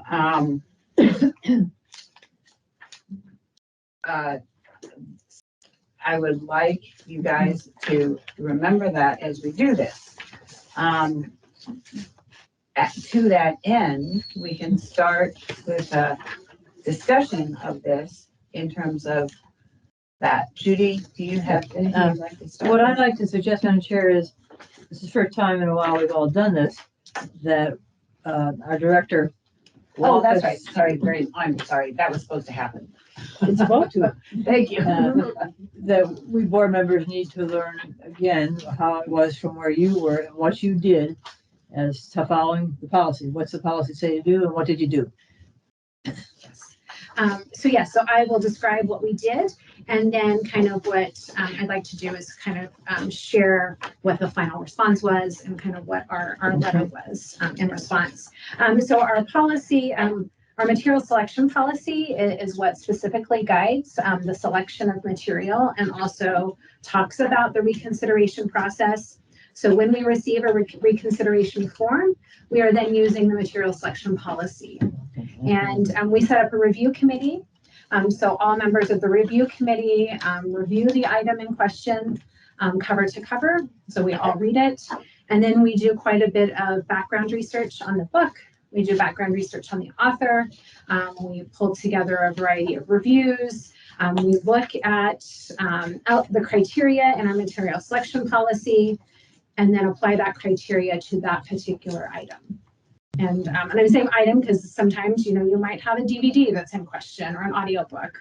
So in this case, so again, our review committee, which did consist of myself, and it consists of our collection development manager, and then we usually select one or two other librarians to do the review. So we went through the full review process. Each of them kind of writes up notes and their recommendation, and then I compile all of that, and then kind of the compilation is then we synthesize that and put it into a response to the member that did ask for the reconsideration. So what you were given in your packet was our material selection policy. It was the original citizens request for reconsideration of material that was from the member. And then we had the notes. So all of the notes were compiled together, and then also have the actual letter that was sent in response. And so I did want to kind of start this discussion to read kind of our response, because I think that helps set the foundation for kind of where the discussion can go. So I'm going to just do that. Is that in our material? Yes. Which yes. one is it? So it's the letter that kind of has, because we're kind of taking out personally identifiable information. So it's on colored letterhead, and it says "Dear blank." You were just holding it, Judy, I think. Yeah, right there. Yep. Okay. Yeah, thank you. I'm sure. I got twice. A couple months ago now. Okay, so I'm going to read most of it, but here we go. So your request for reconsideration for George by Alex Gino has been carefully reviewed by several staff members. The Community Library Network strives to provide a varied and balanced collection of materials that will meet the informational, educational, and recreational needs of the more than 120 residents we serve in Kootenai and Shoshone counties. We apply standards to the selection of all of our library materials, and some of the criteria that we use include authority and competency of the presentation author or publisher, favorable reviews and inclusion in reputable resources such as professional and trade journals, how it might relate to our existing collection, adequate standards of quality and durability, current usefulness or lasting value, popularity and user demand, appropriateness of subject and style for the intended library users, and representation of trends, subjects, or genres of local or national interest. George is a children's book published in 2015. It's cataloged and shelved in the juvenile fiction collection. The subject matter of the book is clearly detailed either on the back cover. We have a few different formats, so it's either on the back cover of some of the books or on the front inside jacket cover, as well as included in a description in the library's online catalog. As according to our policy, we selected a few librarians to review this title. Following is some of the information included in their reviews. This book has been reviewed favorably in professional journals such as Booklist, School Library Journal, Kirkus, and Publishers Weekly. It was reviewed favorably by several media outlets, including Bookpage, Entertainment Weekly, People, and the New York Times Book Review. It's received numerous awards, including the California Book Award for Juvenile, the Vermont Golden Dome Book Award, Goodreads Choice Award nominee for middle grade and children's, and it was an NCTE Charlotte Heck Award nominee. This book is held by more than 1,500 libraries, according to WorldCat, so that's libraries across the United States, and includes many libraries in our local and regional area. 3 copies are owned by the Community Library Network, and copies have been checked out 42 times. This was at the time of when the letter was written. This book is categorized as realistic fiction. Realistic fiction creates imaginary characters and situations that depict the world and society. It focuses on themes of growing up and confronting personal and social problems.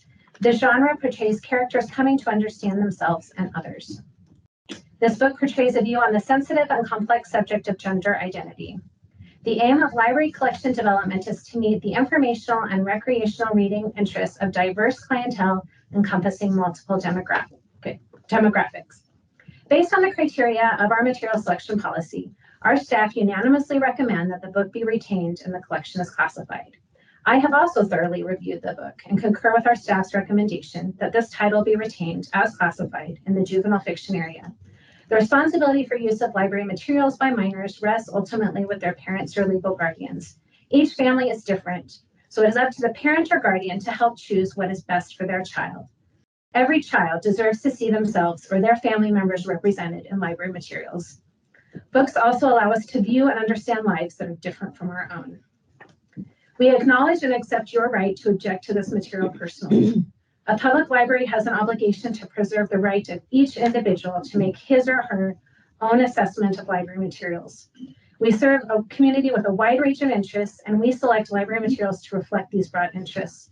Library collections don't imply endorsement. They provide access to the many different ideas of our society, which is precisely the public library's purpose. So I just wanted to set the stage there. Thank you very much. All right, Judy? As then I listened to what you've done. You follow the policy we have in place. And in fact, it was not just you who made the decision, it was a group of librarians. And also, I think somewhere here said you talked to some other, you looked at other libraries having it, I think was what I saw.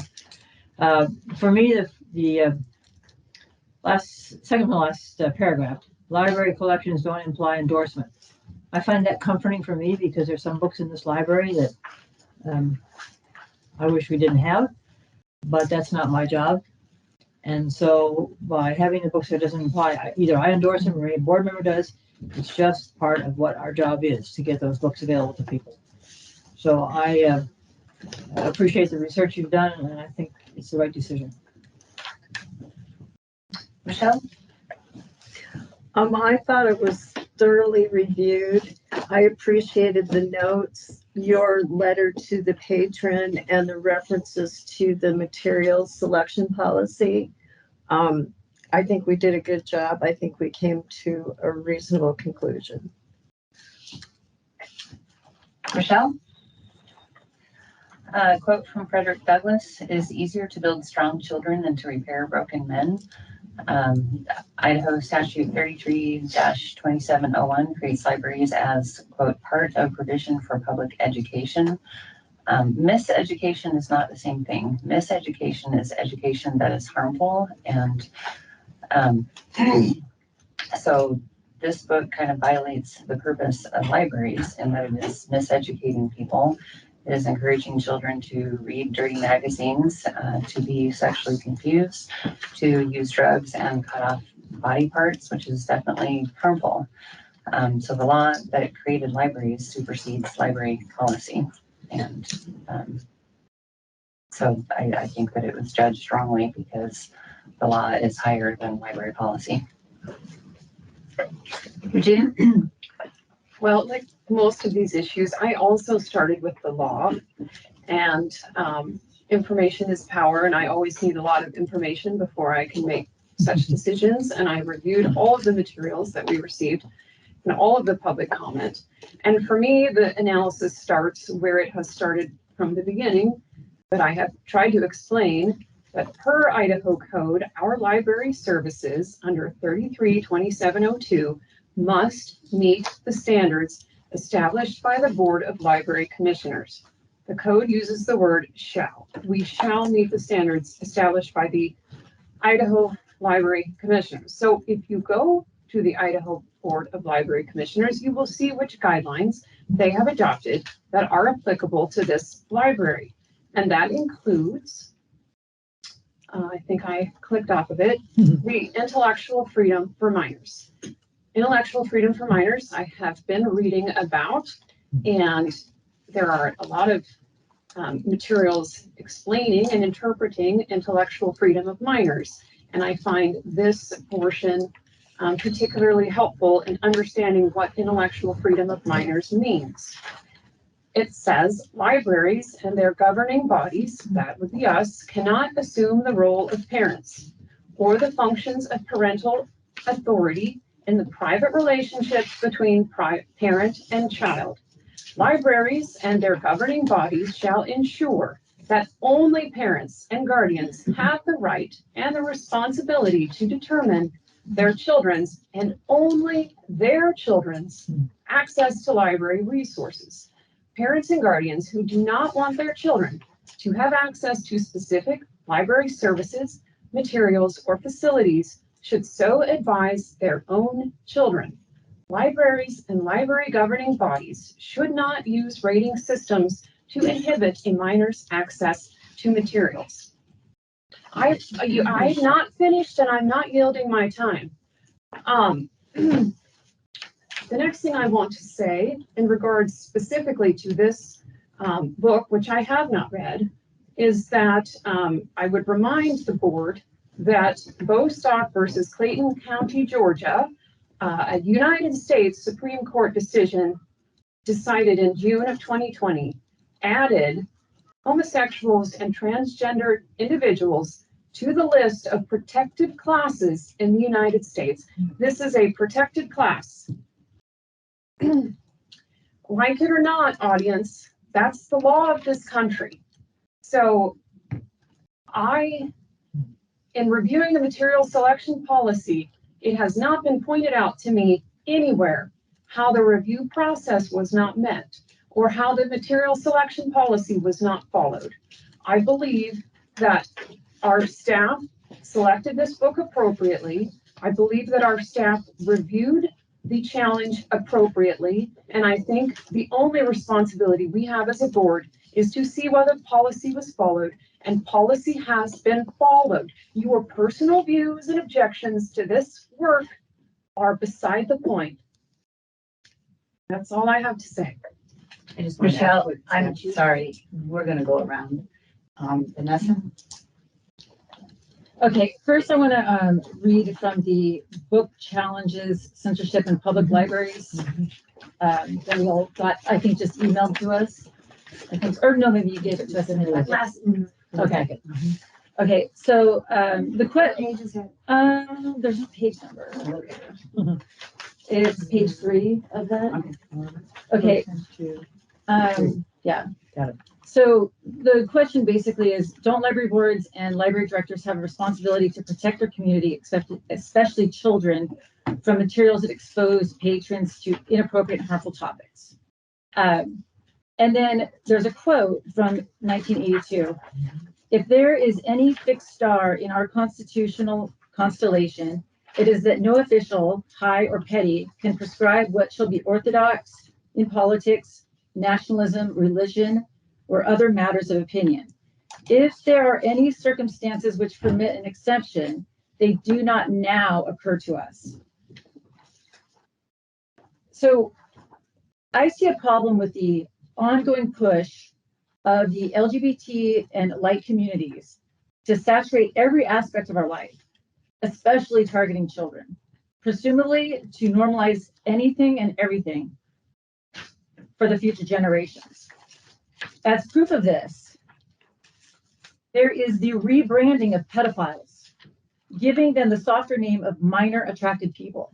They go by MAPS, and claiming that it is acceptable preference. Then there is King for Kids.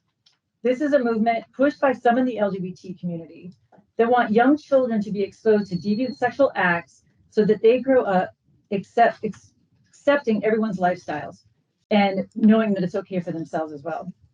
And finally, our own upcoming PLA conference, where 6 out of 18 programs are IDEA programs or LGBTQ classes. For instance, the one program named Recruiting, Retaining, and Engaging Transgender and Non-Binary Library Staff, which I don't understand what that has to do with librarians.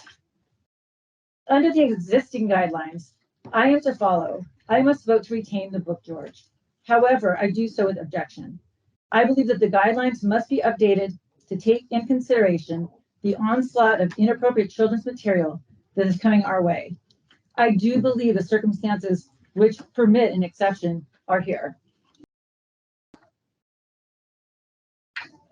Thank you, Judy. Anything else? No, your reference to the programs is important. What we're going to try to do is stick to the topic. Well, I believe sorry. that is sticking to the topic. Judy, I thought Judy was gonna start talking. She has a Oh, I see. Okay. I was just speaking to. No, I was trying to understand, as we all do, the various pieces of information that we need to fold into what we're doing. And one of the things you used was this, and that's my clarification. Thank you. Michelle? I think it's important that we had staff do this review. Again, I felt it was thorough and reasonable. And as a board, it is our job to protect intellectual freedom. I feel that we are doing the right thing when we give the task of what our children read to the parents or legal guardians. Michelle? Yes. Regina was reading about how we can't, I can't remember exactly how you stated it, but what statute were you reading from that we can't? That's the United States Supreme Court case Bostock versus Clayton County. It was before that? The commission. I don't recall, Rochelle. You have to be more specific. Okay, well, that's why I was trying to ask at the time, but I wasn't allowed to. We're not being victimized. We're just going around. If we, yeah. Okay, we've come back around, right? I also Wait a second. Are yeah. you done? No, I guess I just would want to reiterate that state law saying that the library was created for educational purposes, not miseducation, that trumps library policy. If you're talking about the statute in which public libraries in Idaho are to provide public library services that meet the standards established by the Idaho Library Commission, it's the same statute I have been quoting from to you for the last several months, which is 33-2702 subsection 6. I meant to say during my comments earlier that I found the input from the public extremely persuasive. The people that were here today, 14 of you supported the book, 4 of you did not. And the written comments that we received before the meeting, overwhelmingly, they were in favor of retention of the book. For those of you that are here telling us that there is this agenda, I would submit that if you look at the spectrum of the Community Library Network's collection, only a small percentage are this material that you find objectionable. And also, I think it's important when you go on and you look at the library catalog that you keep in mind that the Community Library Network does not own all of the books that you're pulling up in your searches. You're pulling up the consortium books, which include libraries in Washington, and we don't control what books they have. But if you look at the community library's collection, it is very well balanced and it is not slanted in favor of any one particular viewpoint. And lastly, with regard to your point, Vanessa, as to why on earth would the PLA be providing training in regarding retention of employees in the LGBTQ community, I will tell you, it's because that group of people have historically been discriminated against and continue to be discriminated against and lose their positions because of their identity. So that's what I'm so struggling with, how both of you keep using statistics against us that are wrong. For example, when you come in here and tell us that the LGBTQ community are the ones at higher risk for suicide, why do you think that is? It's not because of your books in the library. It's not the books. It's because of the discrimination.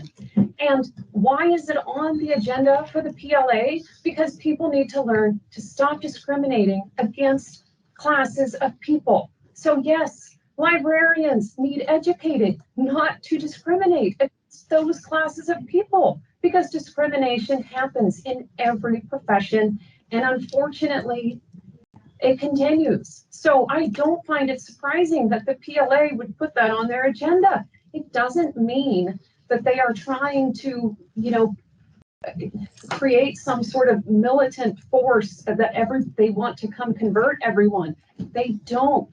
Yes, they do. We are trying to stand against the discrimination. They're not, they're not being discriminated against. Vanessa? Well, I respectfully disagree with, what you said about that. Go ahead, we want to hear you. I respectfully disagree with what Regina just said about, the need to have that kind of, programming for our librarians. So, and I know you weren't just calling our librarians, people that discriminate against the LGBTQ, but if Rochelle says something similar about librarians, like they maybe picked the wrong books, she's shouted down, but you just basically called our librarians, like they need to take a class to not discriminate. And I just want to say, I don't think that about our librarians. I don't think that this kind of class is necessary for librarians, school teachers, anything. I think there is a bigger agenda, and it's not in the book, George. I'm just saying, what's coming next? And are we just going to accept everything that comes into our libraries, our schools, on the premise that it's discrimination? I'd like to help us get back to discussing the policy. Perhaps it seems, have we met, has our have the procedures that have been in place for this reconsideration, have they been met? But Katie, you also said that we should point out misinformation, but I will wait my turn. Mm-hmm. Yes, all right. Judy? I need some more think time. Go ahead. Michelle? I'm going to stick to precisely what our leader is talking about. We have followed the policy that the staff cross-reference their results with the material selection policy, which supports intellectual freedom, which is what libraries do. And I believe that we've done our job. Thank you. Michelle? I don't keep all of the materials with me at each and every board meeting, but if I did, I would be able to go back and point out to my fellow board members that I believe it was over the summer, included in our packet was a story of a librarian, I do not recall which state they were in, but successfully sued their library district for discrimination because they had been terminated for being LGBTQ. The reason that was in our materials was to bring that to the forefront. So to help this board understand that we are subject to liability for discriminating against the LGBTQ community, be that as a public facility or be that as an employer. That is what I'm saying. I am not accusing any staff member present at this library of being discriminatory. But what I am saying is that we must be mindful that as an employer, we cannot discriminate, and libraries do need to be reminded of that. That's why it was in our materials. Coming back around to what we are here to talk about, everyone wants to always talk about the proverbial slippery slope and where is it going from here? Well, we don't know where it's going, but all you can do is make this the best decision you have at this point in time with the information available to you. And no one has brought up anything whatsoever that would make me question the policy decisions that went into the retention of this book. Yes, and like I mentioned, I do agree with retaining this book in the library. I won't go slippery slope. Okay, Amy, I'm sorry. I just wanted to speak to a couple of things and kind of bring us back to policy, but also kind of say this is a fiction book, and I think we have to be mindful that our collection, we talk about it being educational, but it's also there for enlightenment and enjoyment as well. So yes, libraries do provide an important role in educating, but we have a whole variety of fictional material, and we cannot determine whether miseducation is in there. For some, this is, exactly their lived experience. This is the lived experience of their friends, of their classmates. Others, maybe it's something that they disagree with, but again, it's a fictional book and we cannot be making those moral judgments. That is not something that we can do. Our staff do a very great job of leaving their personal opinions at the door when they're making those selection decisions. The other thing, I just wanted to speak to a balanced collection. We do have the software we've talked about it a few times. Carrie talked about it last month, Collection HQ. It can actually analyze our collection and the themes and subject headings. We're actually very unrepresented in a few categories, and we are unrepresented in LGBTQ. It's less than 1%, less than even 0.5% of our collection has LGBTQ themes or characters. I would like to say something. I'd like to say that I was super impressed by how the staff handled this. We haven't had a material, we haven't had a request for reconsideration of this depth. And I was really impressed by how thoroughly you went through it. There were things about the book that I was surprised about and was really glad to have it pointed out to me. One of them was that it was published by Scholastic. I mean, I'm like, oh, Scholastic. That just really hit me.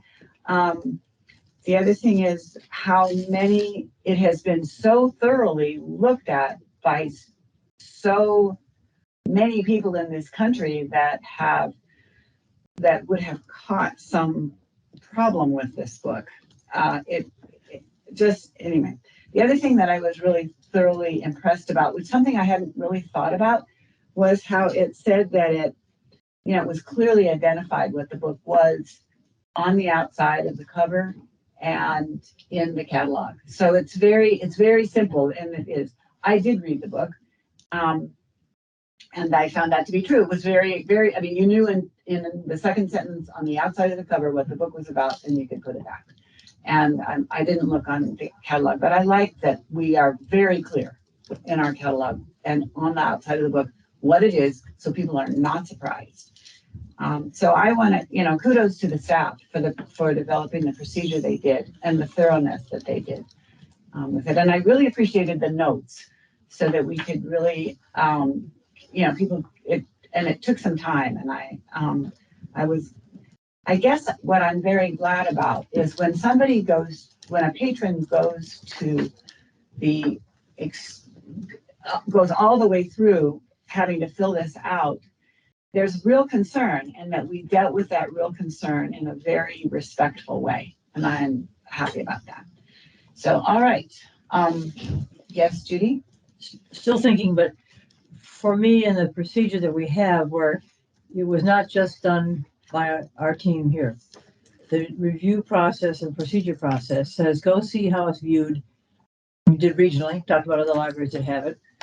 And then we went to the gurus nationwide. And for me, if a review favorably by media outlets such as New York Times Book Review, Entertainment Weekly didn't carry much weight for me, but New York Times Book Review did. And so I would say to my fellow board members, the evaluation criteria, I think were important for me to know that it's not just us.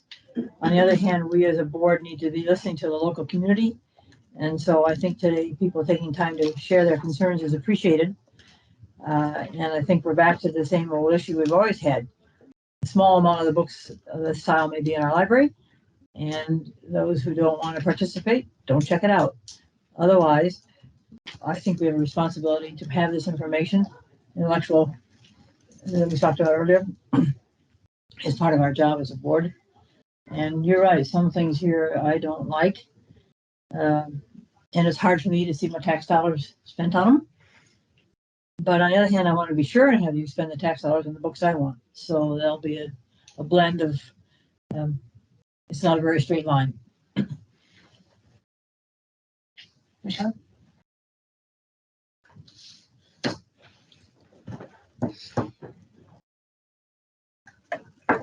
No, there's a story I could tell. It's pertinent to this and it demonstrates, but I don't want to get too far off topic.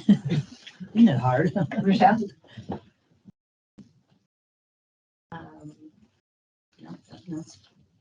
Gina? I have nothing further. Vanessa?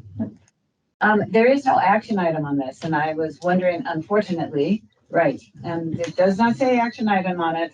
And so we will have to bring it back next month. I would, yeah, I know, whoopee. Is that a typo? It was definitely a typo. It was there at the first agenda. It was on the first agenda. All right. Was that the agenda that was published? No. I don't think so. I think it was a draft. All right. Welcome to the real world. We will bring it back in order to,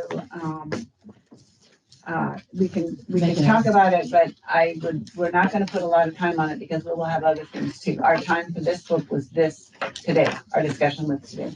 But I think, Madam Chair, it reflects what we as a board want to do, and that is be very procedurally oriented, which is if we didn't label it right, the consequences are we get together again and think about it. Also gives us time to think about it, which I was struggling with here today, even though I knew it was coming. We're hearing from more people. I'm hearing from my board members, from the staff, on the thinking and the heart that goes into it. Let's not deny the heart. Emotions have no IQ. And I have to remember that sometimes because my emotions don't have much IQ sometimes. But anyway, end of comment other than to say when our agenda doesn't have it quite right, then we'll make it right. And so we will see it again. I would think that at that point, we've really discussed it a whole lot, and an action item should not have more than 10 minutes allowed for it instead of 45 because we've been through it. Unless there's new information, I don't know that we need to spend much more time on it. Madam Chair, can't we vote to amend the agenda?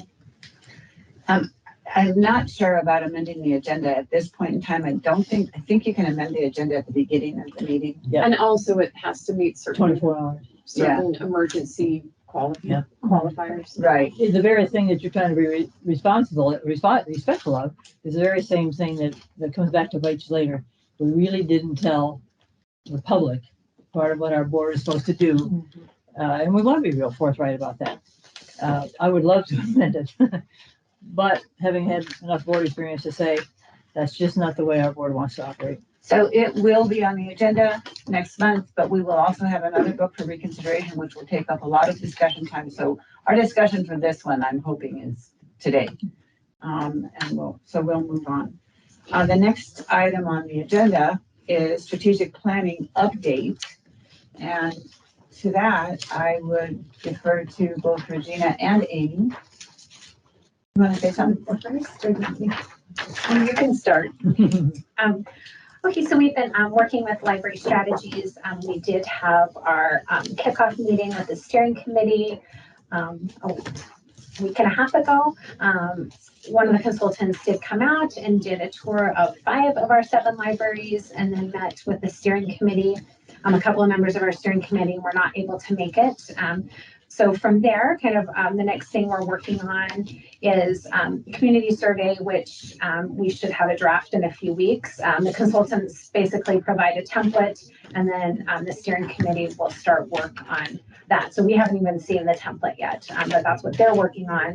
And then we're also working on brainstorming a list of names for the large focus groups, which will happen in late May, but we're putting a long list together. So that's part of what each member of the steering committee, and then a staff survey will be going out in a few weeks. And again, we'll be seeing a draft of that soon. So I think that's what I have, and I'll let Regina. Oh, it was a really good meeting, a lot of diverse people from the community. One of the things that the consultant had us do is we went around the room and basically said 1 or 2 things that we thought were the most important kind of objectives. I'm trying to remember, Katie, exactly how it was put to us, that we would like to see in the strategic plan, and people's feedback was really interesting and useful. And as Amy said, the next stage is just trying to get names of people that would want to participate in focus groups. So if any board members know people that would be that may be good to be part of the focus groups. I mean, that's what we're doing is gathering names. That's what I would bet. All right, any, yes, question, Judy? Sorry, no, we're gonna start the discussion. Two things. I need to remind me, please. Right now is the process of doing a strategic planning for our board for looking at the next several years. We now have a consultants come out. A steering committee, is that the correct title for the first group? Who's on the steering committee? So this is, they're in the proposal from Library Strategies. They had a little bit of a breakdown of who was, their recommendations. So we have a couple staff members, a couple board members, and then we have a member from our friends, and then a few community members on there as well. So a total of 10 people. Okay. Then the next level after steering committee, where you begin to get some themes to it, will be focus groups. Is that the right title for the next level? The next level will actually be a staff survey and a community survey.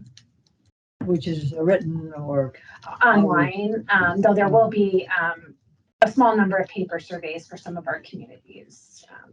And I guess I would advocate for that, at least particularly because we have a touch outreach in the Shoshone County area. There's still the magic of libraries is outreach, and there are some folks who don't have access to online or are familiar with it or comfortable with it, and those are the people we need to hear from too.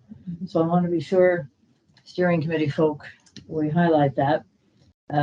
We get to be creative on how we get that to happen, but I would champion that. Then you complete that survey, and then you gather focus groups. Is that the procedure here that we're following? And so then it's the focus groups made up of anybody and everybody who wants to, or who gets to pick how big is the focus group? Is it located just one big focus group, or do we reach out to each of our branch libraries where we've already said branches have their own flavor and their own marketplace that they're dealing with? How are we doing with, what do we do with that? So for the focus group, that's part of what the steering committee is doing, is gathering names for the focus group. So it will be so that we know how many people are coming, and that we have that we have people from all of our communities, not just Post Falls is coming, just Hayden's coming, that's why we're kind of gathering names. So it will be an invite. But certainly that's where partially, board members can be talking to Regina and Katie about names to be on the list. I'm working with all of our library managers to gather names, from them. Our community steering members, some represent the business and education community, so they'll be bringing names from there as well. The consultants can do it two ways. They can do an all-day retreat with everyone in one room, or they can do individuals. They do recommend, surprisingly, the everyone in one room, because they said it's actually helpful to hear somebody from Pinehurst talk about their experience and somebody from Hayden, and it's two very different experiences, but it helps them recognize, well, that's why the library does that, is because they also are serving Pinehurst or vice versa. And so they say there's actually some value in having that. So I think that's where we're leaning, is to kind of that all day large focus group. But I think they've done this in quite a number of communities, and quite a few communities that have 7 to 12 different communities, and they found some success with that. And that's where I'm just thinking out loud with fellow board members and the community, because we limit how many people can come be part of a focus group if you ask them to spend all day doing it. So we've already narrowed down who can commit time, money, whatever it takes, and the geography of it. That may be the best result. I don't know, but that worries me because we have a bit of an rural, urban. That comes out rural. That's good. So that part of our community that we're serving and trying to serve. The other dilemma is the folks that don't use the library, the ones we want to reach, and how do we find them? I'm just really good at thinking up things for you guys to figure out, but those are topics I think as board members, this board member at least, wants you all to puzzle through that outreach, because the whole point of the survey is to understand our community. And if we don't have lots of different folks in different ways, and maybe there is some online response that people can do as well for those who can get to online.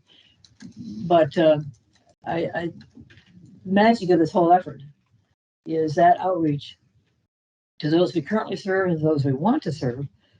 And even if you meet at different times, the folks that are working all day can't do any of this until evenings. Is there some session that they can come to? Well, depending on where it is, at least it's good weather so they can come. But that outreach I've just been thinking a lot about and wanted to talk with my fellow board members and staff, because you get to implement it.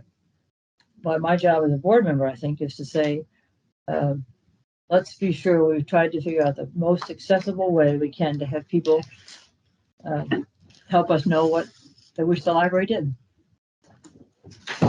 Michelle? Oh, Amy, did you have something on?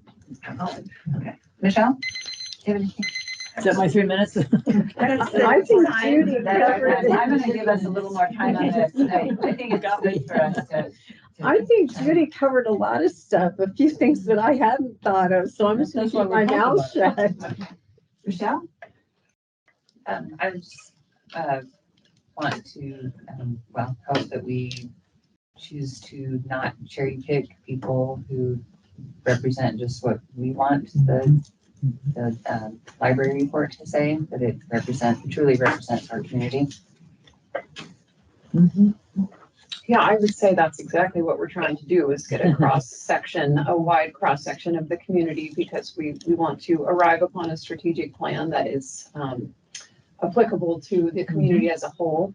But given that I'm on the steering committee, I really don't have anything more to say. Well, you're listening a lot. Yes, I'm listening. Maybe you can answer some questions then. Try. So how do you even go about finding, I mean, I know you said if you know somebody, like maybe get in contact with them, but how do you find these people? Well, and the consultants are the ones that are helping us. So, I mean, we're just giving them data and then they reach out to these people. So I don't even have to call somebody on the phone and say, hey, do you want to be on the focus group? That's not what's happening. We're saying, okay, these are people that may be interested in giving feedback on library services. And then the consultants will reach out to the people on the list and see if they are interested at all. So that's why you want to give a plethora of names, because presumably the consultants are not going to be able to get a commitment from all the, all the contacts that they make. And oh, by the way, we're not talking about just one individual consultant either. We're talking about a consultant team, 2 of whom participated in the meeting via Zoom.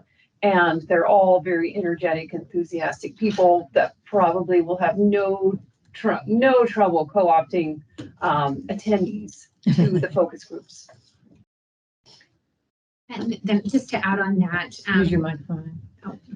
Sorry. And this is to speak to Judy's question earlier. So with the survey, that really is going to be really broad, and it's going to reach hopefully thousands of people. That's the idea. And this can go to anyone. We're not cherry picking at all who takes the survey. It's online. It's going to be on our website. It's going to be paper. I mean, we're going to be pushing it out, a whole variety of mediums. So this really is the way to capture as many people as possible. The focus group really then takes the results from the survey and delves deeper on a few issues. So it might be like, well, we heard several people say this on the survey. Now we want to delve deeper into that particular topic.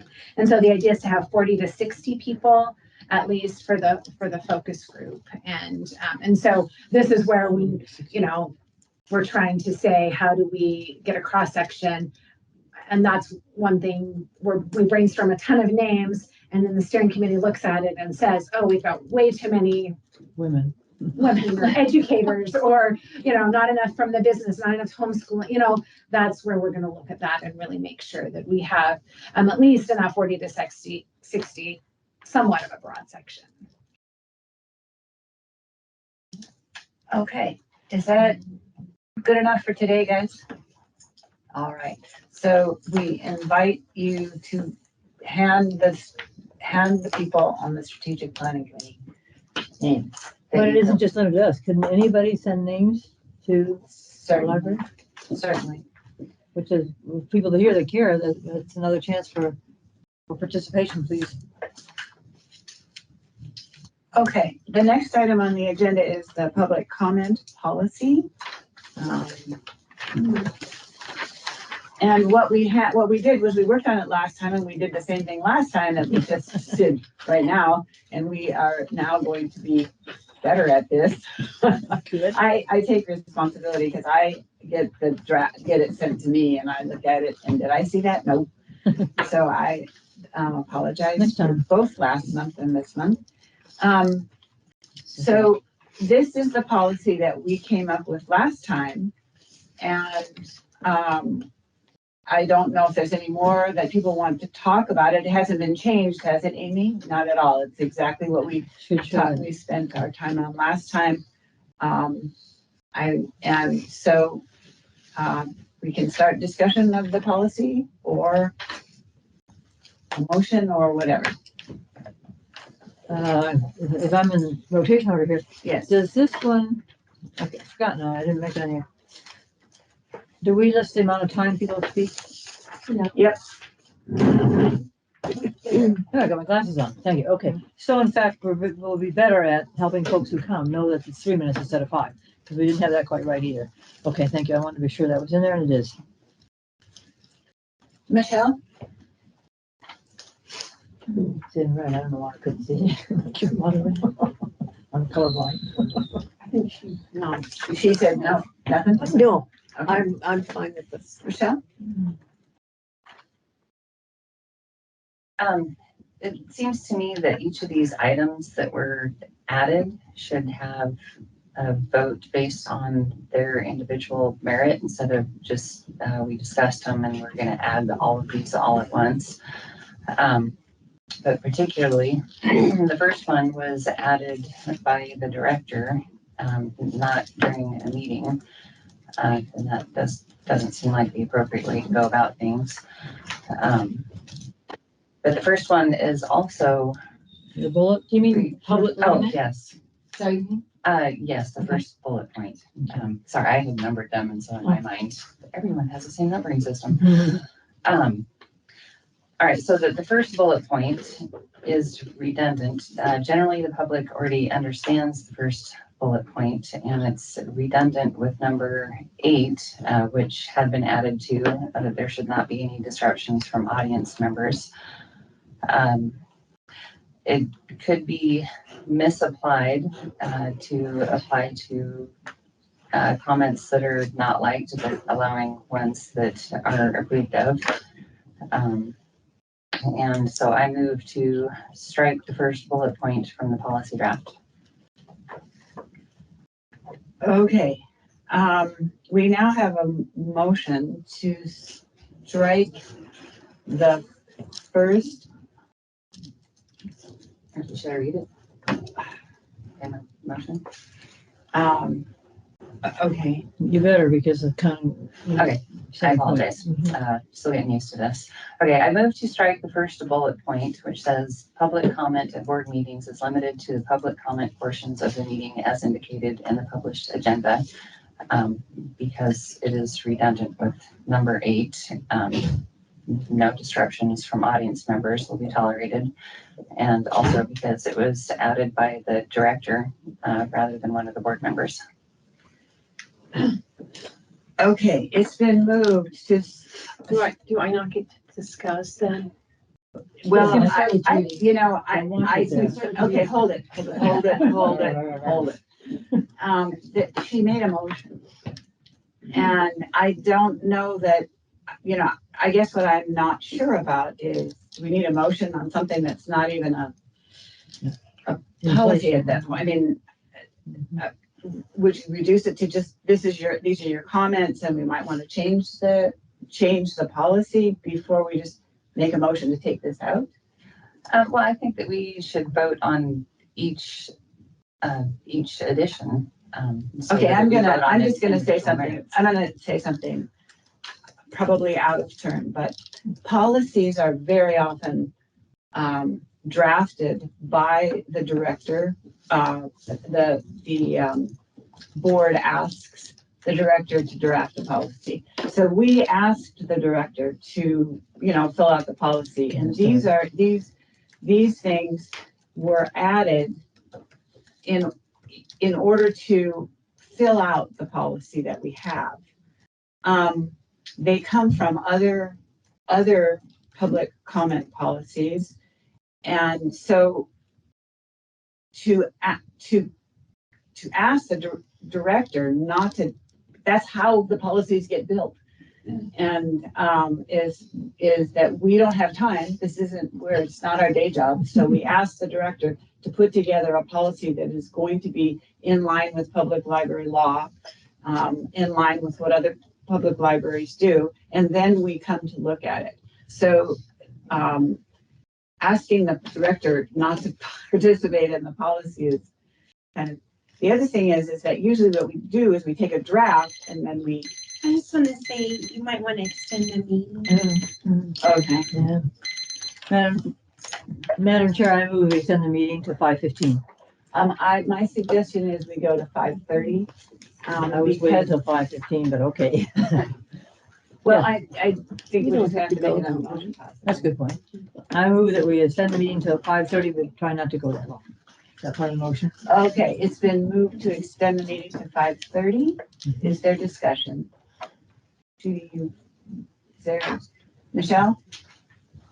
Oh, this is a joint motion. Okay. All those in favor? Aye. All right. Anyway, thank you very much. I don't know why I'm looking at the clock. I'm thinking 5:30 in my mind. You already knew. I don't know. Maybe go ahead, you're finishing up. We usually look at it in total. If it's important to go through it sentence by sentence, it's going to be very tedious and very long. So that's what I have to say. However, there's a motion. I know, but every single policy that's ever been brought to us has been drafted by library staff. And in the 10 months that you've been on this board, this is the first we're hearing that you disagree with library staff drafting the policies, because that's how it operates. But you either vote for the policy or you don't. And if you aren't going to vote for the policy because you have changes to make to the policy, that's what we do. That's what we've done at every single board meeting you've attended. If you don't like the policy, then you tell us what you don't like about it, and we will take your feedback into account. But we don't take policies and strike portions of them. You modify the policy that's in front of you. But if you aren't going to approve it without that sentence, then you should tell us, I'm not going to approve it without that sentence. But I don't think it's appropriate to take a policy as a whole and then make a motion pertaining to one section. That's not how we've ever handled it. Okay, well, just from my reading of Robert's Rules of Order, that's perfectly appropriate. That's normally the way it's done. And yeah, I wouldn't want to. It's redundant. That part is already stated in number 8. No personal attacks or disruptions from audience members will be tolerated. Can I ask something about that? Oh. Can we go? Okay. So. Is my turn? Okay. I honestly don't think it's redundant at all.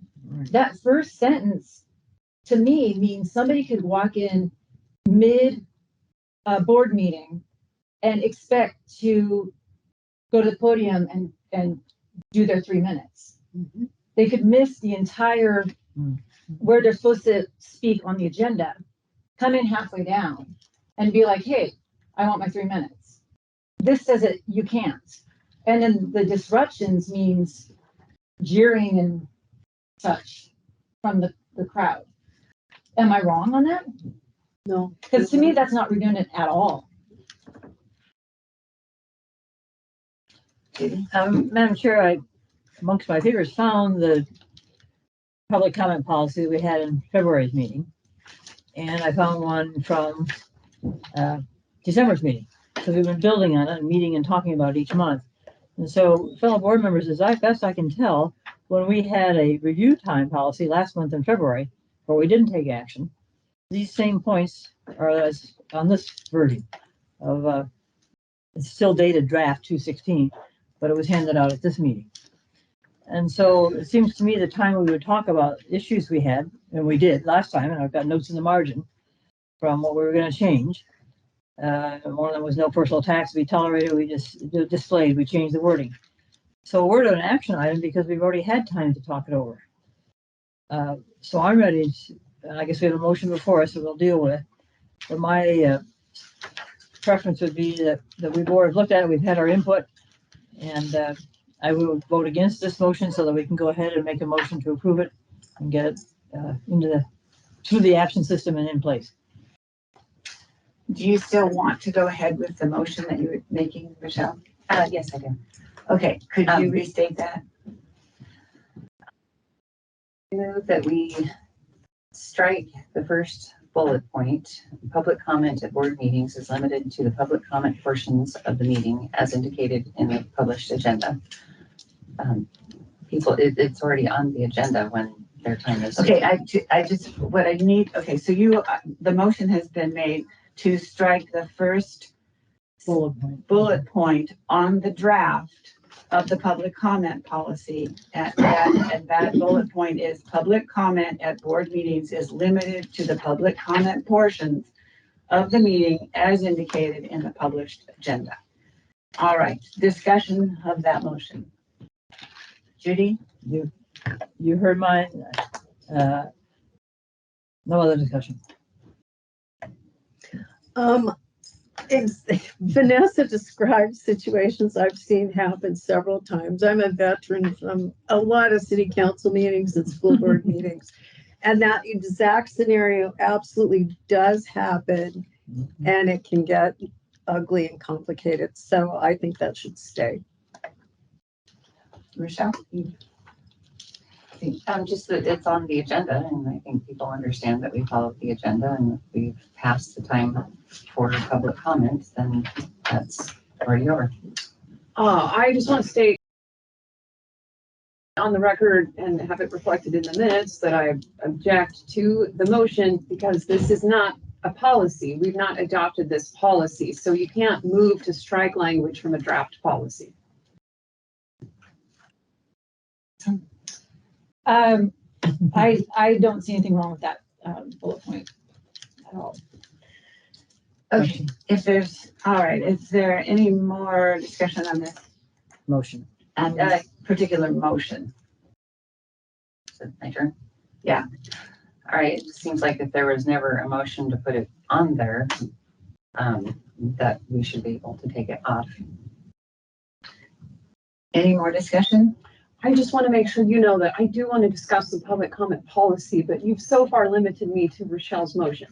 Yeah, let's move on now. All right. Patience. Then it's been moved to strike the first bullet point on the draft of the public comment policy. Dated 2/16. Dated 2/16/22. All those in favor? Aye. Opposed? Nay. Nay. Okay. I would like to say that we have had a procedure of developing policies on this board for as long as I can ever remember. And that is we bring a draft and we look at the draft and we have never ever have we made motions on something to be taken out in a draft. And so it will be interesting to look into this procedure and see. It will be challenging if we look at a draft this way for every single policy that we look at. So I would encourage us to look at it as a whole and take out what we want and look at it as a whole. All right. All right. Now we're going to go back to looking at this draft. And Judy, would you like I warned you, I'd like to make a motion that we approve the public comment policy dated February 16th, 22. Okay, yeah, all right. It's been moved to approve the public comment policy draft dated 2/16/22. But Madam Chair, I want to be careful because of the old one I had. Okay, is that motion okay? Would you, because we're now in the discussion, my motion, I want to be sure is correct because we have a policy dated 2/16. Right, this is the same one that was there last time. But this has got changes from what I was working on last time. That's what I'm worried about. Does it have changes? Yeah. Or personal attacks. Or I disruptions. think it just has the one change that Regina suggested, so it was put in there.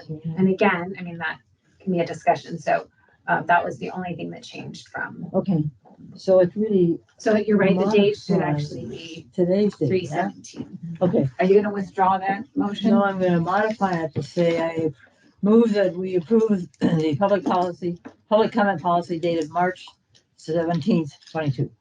Okay, it's been moved to approve to adopt the public comment policy draft dated 3/17/22. Discussion. Judy? No. Michelle? Michelle? So the 7th bullet point that says persons addressing the board are expected to observe a level of civility and decorum appropriate for a public meeting. Yep.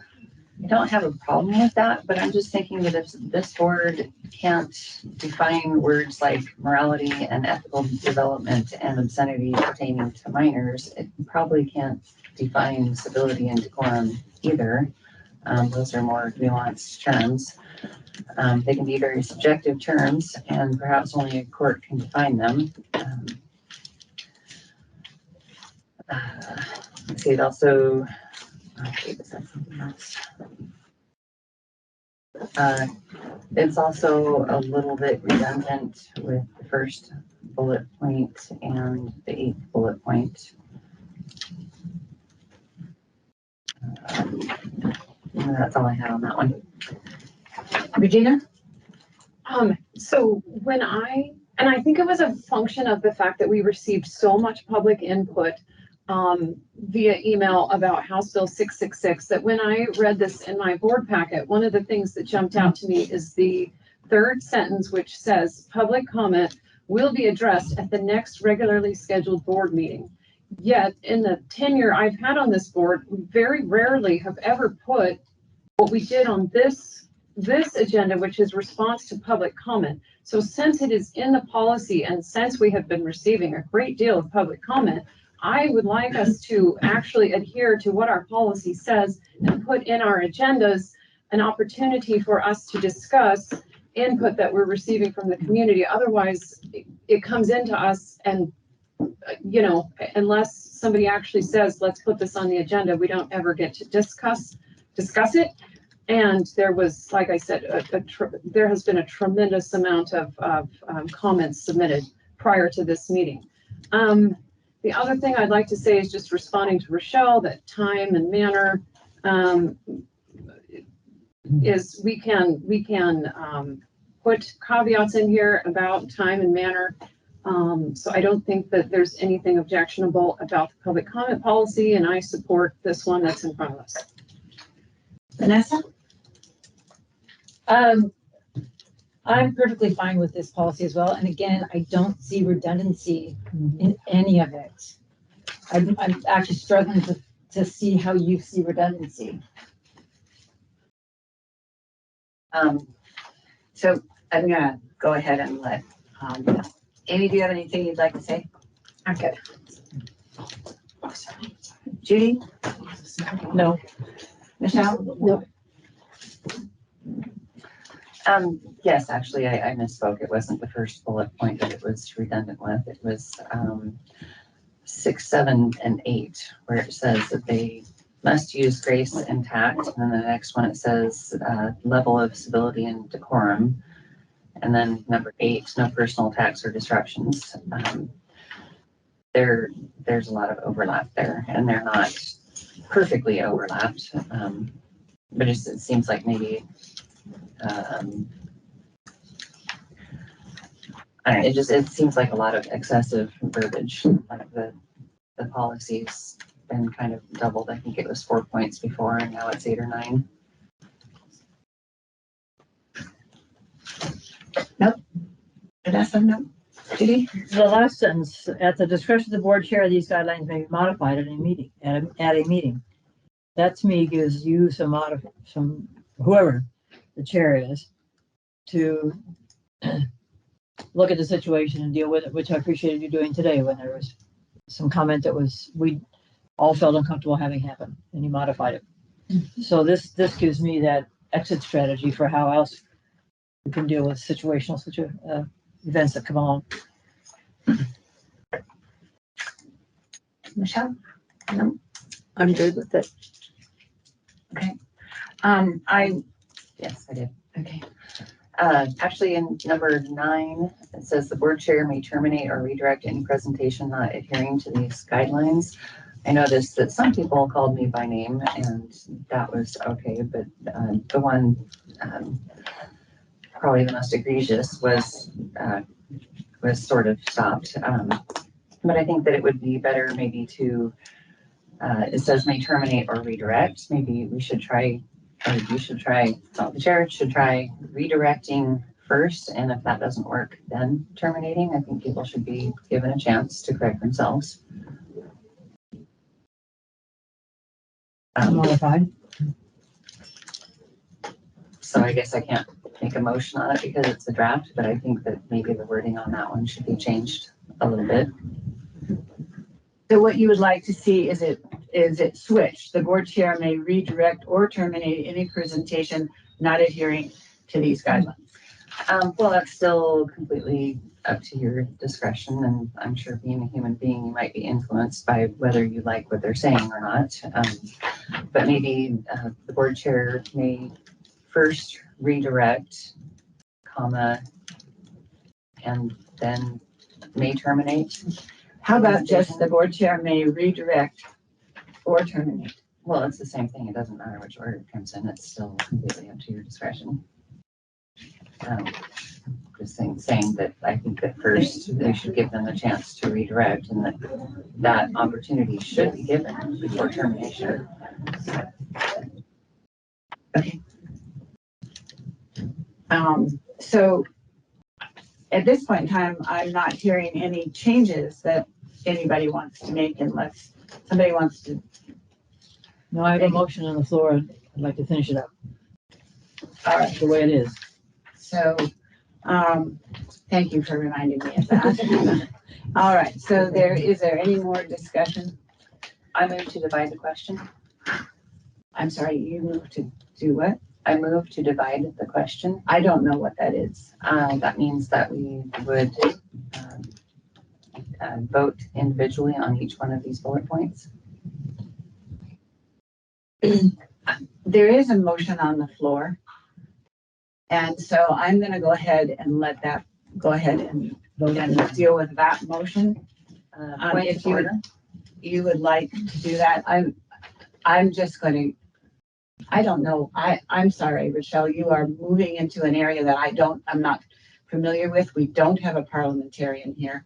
And so the way we've done it before is we have looked at this policy. We have a motion on the floor. I can't deal with this, and we don't have a parliamentarian. So I don't have any idea I don't have a clue what to do except to move forward with it. Do you want me to explain it to you? I'm not being obnoxious. I'm just, a move to divide the question can be made while a motion is on the floor, and it just divides that question into parts instead of voting on the whole. And it can be made while there's a motion on the floor. Okay, so Rochelle has just moved to divide the question, and that can be made while there's a motion on the floor, apparently. And to divide the question, it means that we will vote on this in parts instead of as a whole. So, discussion, Judy? Whatever it takes to get it done. Okay, all right. So if that's Michelle?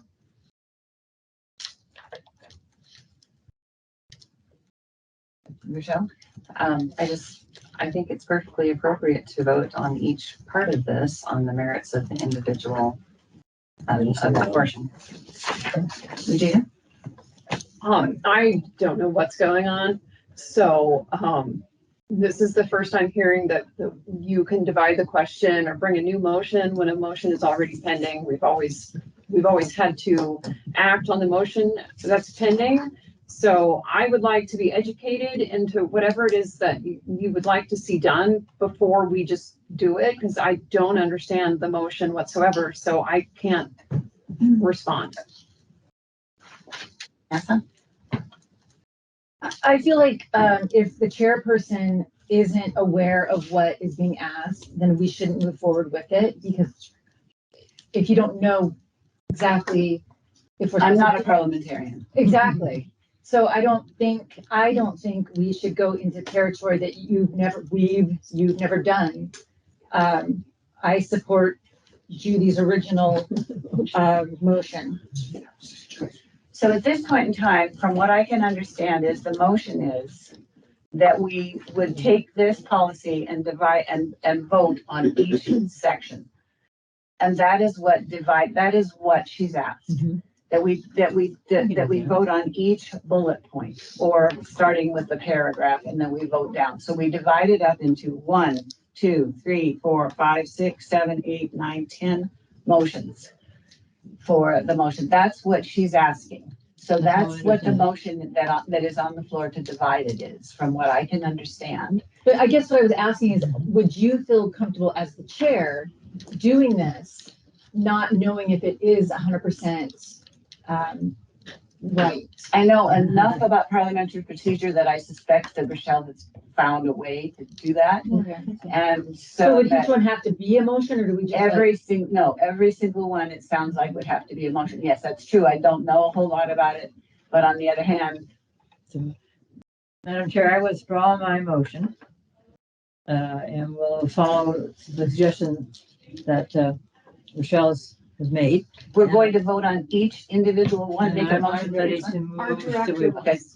Okay, so this is with my knowledge of parliamentary. So what you can do with Rochelle's divide the question is you actually vote on, do you want to divide the question? So Right. that's what that is. You're not voting, you're not going right into now we're voting on each individual item. Right. So That's you- right. So, okay, So then you go back to the original motion, you shouldn't have depending on how the motion goes. Okay, so her motion to divide the question supersedes Yeah, the pending you'll vote for this motion. one, yeah. Okay. It stops that motion, and you divide on whether to divide it or not. If you want to divide it, then it would supersede it, yeah. But if the majority say no, then it just goes back to the original motion and you vote on the original motion. Okay, So Judy, do you still want to withdraw your Nope. motion? I don't want to withdraw it. I want to deal with Rochelle's next. And that'll resolve whether or not we go back to my motion. Yes, That's that's right. Okay, That's right. so you've made the motion. To divide this, Okay. to divide the motion. So now we'll vote on that. Right. Thank you. All right. It has been moved to divide the motion that Judy made. All those in favor? Aye. Opposed? Nay. Okay, now we're going back to our original motion, which was to approve the public comment policy dated 3/17/22. Is there any more discussion on that? All right. All those in favor? Aye. Opposed? Nay. All right, so we now have a public comment policy. I would like to thank you all. This gives the chair a few better tools, and it's also clearer for the public. The whole point of it. And yeah. Good. What's next on the agenda? The next item on the agenda is trustee education. There's ICRIP training, and then there's the PLA conference. We don't really have much on any of those. I would like to say that for our board member that is attending the PLA conference, history has it that those people who attend the conference then would give us a report. So we would like to give you time on the agenda to give us a report for after having attended that conference. In addition to that, I would like to say that as a board member with the library paying, you are an ambassador for our library when you go. And I think it's important to remember that. All right, we have also put on the agenda facilities updates because on the ICRIP? On the ICRIP. Where are we? We were gonna try and get some. I haven't called Jim McNall. That's right. And so it is, and it's in my court, and I was really. That's fine, just because I don't want to lose track of that, because one of the things I want to know about is I believe the board can have an executive session for self-evaluation. It's like a board retreat sort of thing. I don't want it to be that long. If that's really the case, and you find that out, then I would like to keep it on the agenda as trying to choose further on the agenda, a meeting date to do that board self-evaluation. Okay. Thank you. Okay, that sounds good. And because you asked formally to put that on, I've now put it on discussion of future agenda requests. Yep. And it'll show up next month. Okay, facilities updates is something that Regina had asked. Yep. And we had, well, and it has always been part of our agenda because our facilities take a monumental amount of our money. And we put it in there to note that these kinds of facilities updates, which usually are given to us by our director also, will be there. Legislative updates. Do we have anything? I mean, I'll just say quickly, I know we've been getting emails, and so House Bill 666 is certainly something that we've been following closely. Certainly been of great concern to library staff, not because we necessarily have obscene material, but because of the vagueness of the law and because of the vagueness of who actually is charged. And so, you know, just as with, there had been a couple of other property tax bills we were following closely that were going to really kind of affect how our budgeting and what that would look like. It looks like those have been tabled to future years or future legislative sessions. But I will say, partially, you know, if they've said that they most likely won't hear it, but it hasn't been officially killed, at least as the time of the start of this board meeting. So I really, this board is these board members, you are the governing board for this organization. If this bill were to pass, you're criminalizing the staff that you're ultimately responsible for. So I think that's really important. I appreciate the support of those board members who have contacted legislators because this is very difficult. It's created a very, you know, staff have been very nervous. They've been very upset. And it does hold great effect if it goes into, if it actually went into effect. All right. Can I respond to that? Certainly. So I have contacted, there are 7 other states that don't have these exemptions. So there are ways of dealing with this. And what I have been told is that it's easy and cheap to comply with the law. And that easy and cheap to comply with not disseminating harmful materials to minors. So it really is kind of a non-issue, is what I was told. And we can just follow the lead of the other states who've already done it. Anybody else? Okay, community announcements. Yeah. Oh, sorry. It's fine. Okay. Community announcements. Can't remember. No. Okay, so you put the executive session on for discussion of future agenda requests. Oh, I know, we really do need to jump down to set special and more regular meeting dates. Before you jump there, Katie, in the discussion of future agenda requests, can we put what I mentioned about public comment? And even though I didn't comment about House Bill 666, I do intend to, when we get there with respect to public comment, and just because I didn't respond to Rochelle, silence is not acquiescence as far as what you just said. I meant to say something to you after in our discussion, but that hit me too, like a ton of bricks. Holy mackerel, it's right there. Public comment will be addressed. That's why it was on here, because I'm like, that needs to be on our agenda. So I appreciate you noticing that. Also, if we're going to have public comment, we need to address it at our next board meeting. So it will be on the agenda. We just for our discussion of public comment. Okay, set special and regular meeting dates, the budget hearing date, but we've got to talk about the traveling schedule, and we only have 4 minutes. But we have to find this. Do we have to vote on this today? The budget hearing date. Well, we have to, at the beginning of April, I have to submit our budget, and it's not necessarily a vote, it's just, if you all are okay with it, I just go forward with scheduling the budget hearing. But the beginning of April is when I have to turn in our budget hearing date, so it will be before the next board meeting. So if, okay, so, is everybody okay with the budget hearing being on August 11th? It's very similar to what it's been every single year. We voted on it if somebody wants to make a motion, or we can just do it by consensus. Madam Chair, I move we establish our community library budget hearing for August 11th, 2022. Okay, it's been moved to establish the budget hearing date for August 11th, 2022. Is there any discussion? The only discussion is not all board members have to be there. We like it to be that way, but it's hard to predict how much company you're gonna have this summer. But since people can travel, I'm finding a whole bunch of folk are coming to Coeur d'Alene this summer. So establishing a date. Let's limit the discussion because I want to talk about the traveling. Okay. If we can. Michelle? It's fine with me. Yeah, I'm good. Okay. Is that a 2 o'clock start or is that the later in the evening? I think that's a later in the evening. The budget hearing is always at 6. Yeah. Okay, so it's been moved to establish the budget hearing date of August 11th, 2022. All those in favor? Aye. All right. Traveling schedule. One of the things that concerns me considerably is that while we could, if we wanted to, limit public comment at our smaller libraries because of space, we can never, ever not have it a public meeting. So we have a bunch of choices that we can do. I think it's extremely important that we begin to visit our libraries.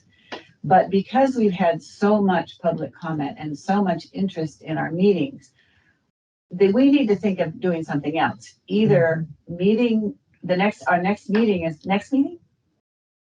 The next April 21st, our next regular would be at Apple. Okay, there are 2 ways to manage it. You open up the entire library and then we would have to meet in the morning because they open at 1 o'clock. Or we have our meetings at bigger rooms, like in Post Falls, and then we establish another time to go visit the library, tour the library. That would be a meeting, but where nothing would be happening other than visiting the library and hearing the librarian and looking at the facilities. So this is discussion for you guys. I'll speak a little bit to it because I've been thinking about it and mentioned last month. One of the dilemmas and the whole goal, us old timers set up to go and visit the outreach branches. We helped establish outreach branches, and that's because we want to take the library to the people. Then we'll go have our board meeting there. We have 1 minute. And I'm done. No, the Madam Chair, I move we extend the meeting 10 minutes.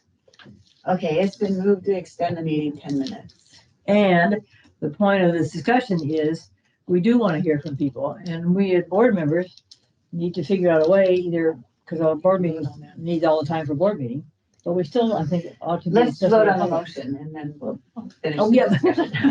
That's fair. Okay, all right. So is there any discussion on this motion of extending it for 10 minutes? So, okay. Don't even say it, Regina. All right. All right. It's been moved to extend the meeting for 10 minutes in order to deal with this traveling schedule. All those in favor? Aye. All right. And nobody's opposed. Is that right? Okay. So now onward with the traveling schedule discussion. Oh, and I'll just finish up because of the history that Katie and I have with trying to be accessible and outreach to the communities. And so I think we as board need to think through how we can do that. And are we committed to that enough to say we're going to do some public hearing time? How and when we do it? Maybe that's the first threshold we need to think about. Or do we just go out and have our meeting? It's open to the public always. People can come and visit, but they can't speak. And do the facilities allow that size group to be together? I think some of the small meeting rooms may even have a capacity issue. Well, like an Athol, I don't think they can fit more than 7 people in the room. 10. 10, okay. And that's where we're going. Right. The other thing is if we're going to try and have public have access to us, doing in the middle of the day probably defeats the purpose of having folks be able to get to us because that limits who can come during the day to visit with us compared to late afternoon and or evening when more folks probably have access. So those are concepts I want to throw out to the board, and now we have 7 minutes to figure it out. Michelle? Thank you, Judy. Okay, Joe, what do we do? One of my favorite things was going from library to library, just because you just kind of grounding thing. But if we're going to continue to have, even if we had this amount of people, that's not going to happen at Athol. It could happen if we started before one, if we had our meeting before they open at 1. Or in the evening? Can you do it in the evening? No, because they're open in the evening. Every evening? Yeah, they're open pretty much every evening, aren't they? Amy, what are Athol's hours? Changes multiple days, but yeah, there are some days where they don't open until 1. They don't open until Don't 1. ask me to quote which days those are. No, not that. I wanted to know what. It's either 5 or 6. Oh, that they're open till. Oh, they open till either 5 or 6. So we either go for a separate meeting then, or we have our meeting. I don't know. I just, first of all, does the board believe in wanting to have the public have comment time during our meetings at the small rural libraries? Maybe that's the first question. That was resounding silence. Well, let's go around the Yeah. room. Let's keep going. Rochelle? Yeah, there might be some people in the communities who can't make it part for whatever reason. That might be more convenient for them. Gina? I appreciate the dilemma, but I feel strongly that we should resume the rotation. It just deepens your understanding of the branch libraries. And when we're reading the reports and making decisions on facilities, you can't do that in a vacuum. And so I don't know how we solve the problem. I don't know if you hold a portion of the meeting somewhere else and then, you know, for the public comment, and then we still have the public meeting, but maybe not as many people, you know, continue on to hear the meeting. I don't know. I don't know how we solve it, but I just would like to see us resume the travel. Vanessa? I think it definitely shows respect to each library if we actually go there. And I totally agree. There's some people in the communities, especially these 3, and 2 more, that, you know, maybe don't want to or can't travel as far. And just, I think it's respectful to show up at these other locations. I think I was just going to add on next month's agenda is that we would have the action item for the reconsideration of George, and then we'd have another reconsideration. So that again could invite a larger crowd than normal. What we could do, but we need to look into this, and I won't have an answer obviously right now, is the Athol Civic Hall is right across. So we could hold, you know, a portion of the meeting at City Hall. That's And then we could, but that would be the solution for Athol. Spirit Lake, you know, but that's not until June. Right, So we've it's got happening plenty of June. And Rathrooms meetings, decent size. It's not quite this big. So, And and that's here's- May. So we might, for a couple months, we might be able to piecemeal it. Okay, so is what I'm let's saying. just talk, okay, so that sounds good. Let's just talk about the library. I was thinking at Harrison also, we could meet outside. Probably it's gonna be warm enough to meet outside. Because that's July, right, Yeah. Harrison? But anyway, let's go back to Athol. All right, okay, so there is the community center across the way. We could hold the public, but we still have to have an open meeting. Yeah. Oh, sure. So we could have our whole meeting maybe at the community center and then go and visit the library. How does that sound? Should we try that? And I'll just make sure, I mean, Let's see the what one we thing can would do. be is if it's not available. If it's not available, then the other choice is to go to the library on the days when they don't open till 1. Or Afterwards, at 5. Thursday. You guys seem to say it was important to have public comment open up there. So or after 5. Monday through Thursday, Athol closes at 6. On Friday, they close at 5. Monday through Thursday, it's till 6. Is that what I heard? Yes. So it really isn't an evening until 6:05.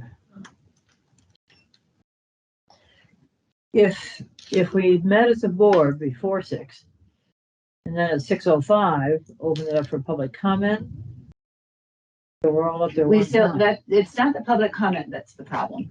It's the open meeting. because the public, people have to be, we don't have to have public comment, and I know we want to. Right. And I'm not saying that, but that is not a requirement. We actually, but that is not, I don't recommend that. I think it's really important that we have public comment. But every single board meeting needs to be open to the public, every single one. And so we've had large crowds. So it would be really great to be able to go to our individual libraries and meet there and open it to the public and also have public comment time. I mean, probably public comment time does increase numbers, but let's just say they all need to be open. I don't think there's even been doubt about that. Open is always a question. To me, the question was, for public comment time, particularly on the next agenda, the public comment time is probably folks that want to comment about what's on the agenda that's going to come up afterwards, as we did today, compared to having. We don't limit public comment to agenda. I thought we just passed policy that said that. I don't think so. Okay. It has to be library business, not necessarily on. the Okay. I know what you're talking about. Yeah, I was different board. Rummy. May address. Library-related topics. At regular. Except for the budget hearing. Yeah. How about if we do this? How about if we ask Amy to look and see what the community center is like for Apple across the way? So we can have an open meeting at a regular time. Then when we go to tour, we just walk across the parking lot and visit. Should we try that? And if not, then we will poll you for a different thing, to do it a different way. Okay, that sound okay? Yeah. All right. Sounds good. Good work. Are we at the end of the agenda? I move we adjourn. Okay, it's been moved that we adjourn. All those in favor? Aye. All right, thank you all. And thank you for your patience and endurance.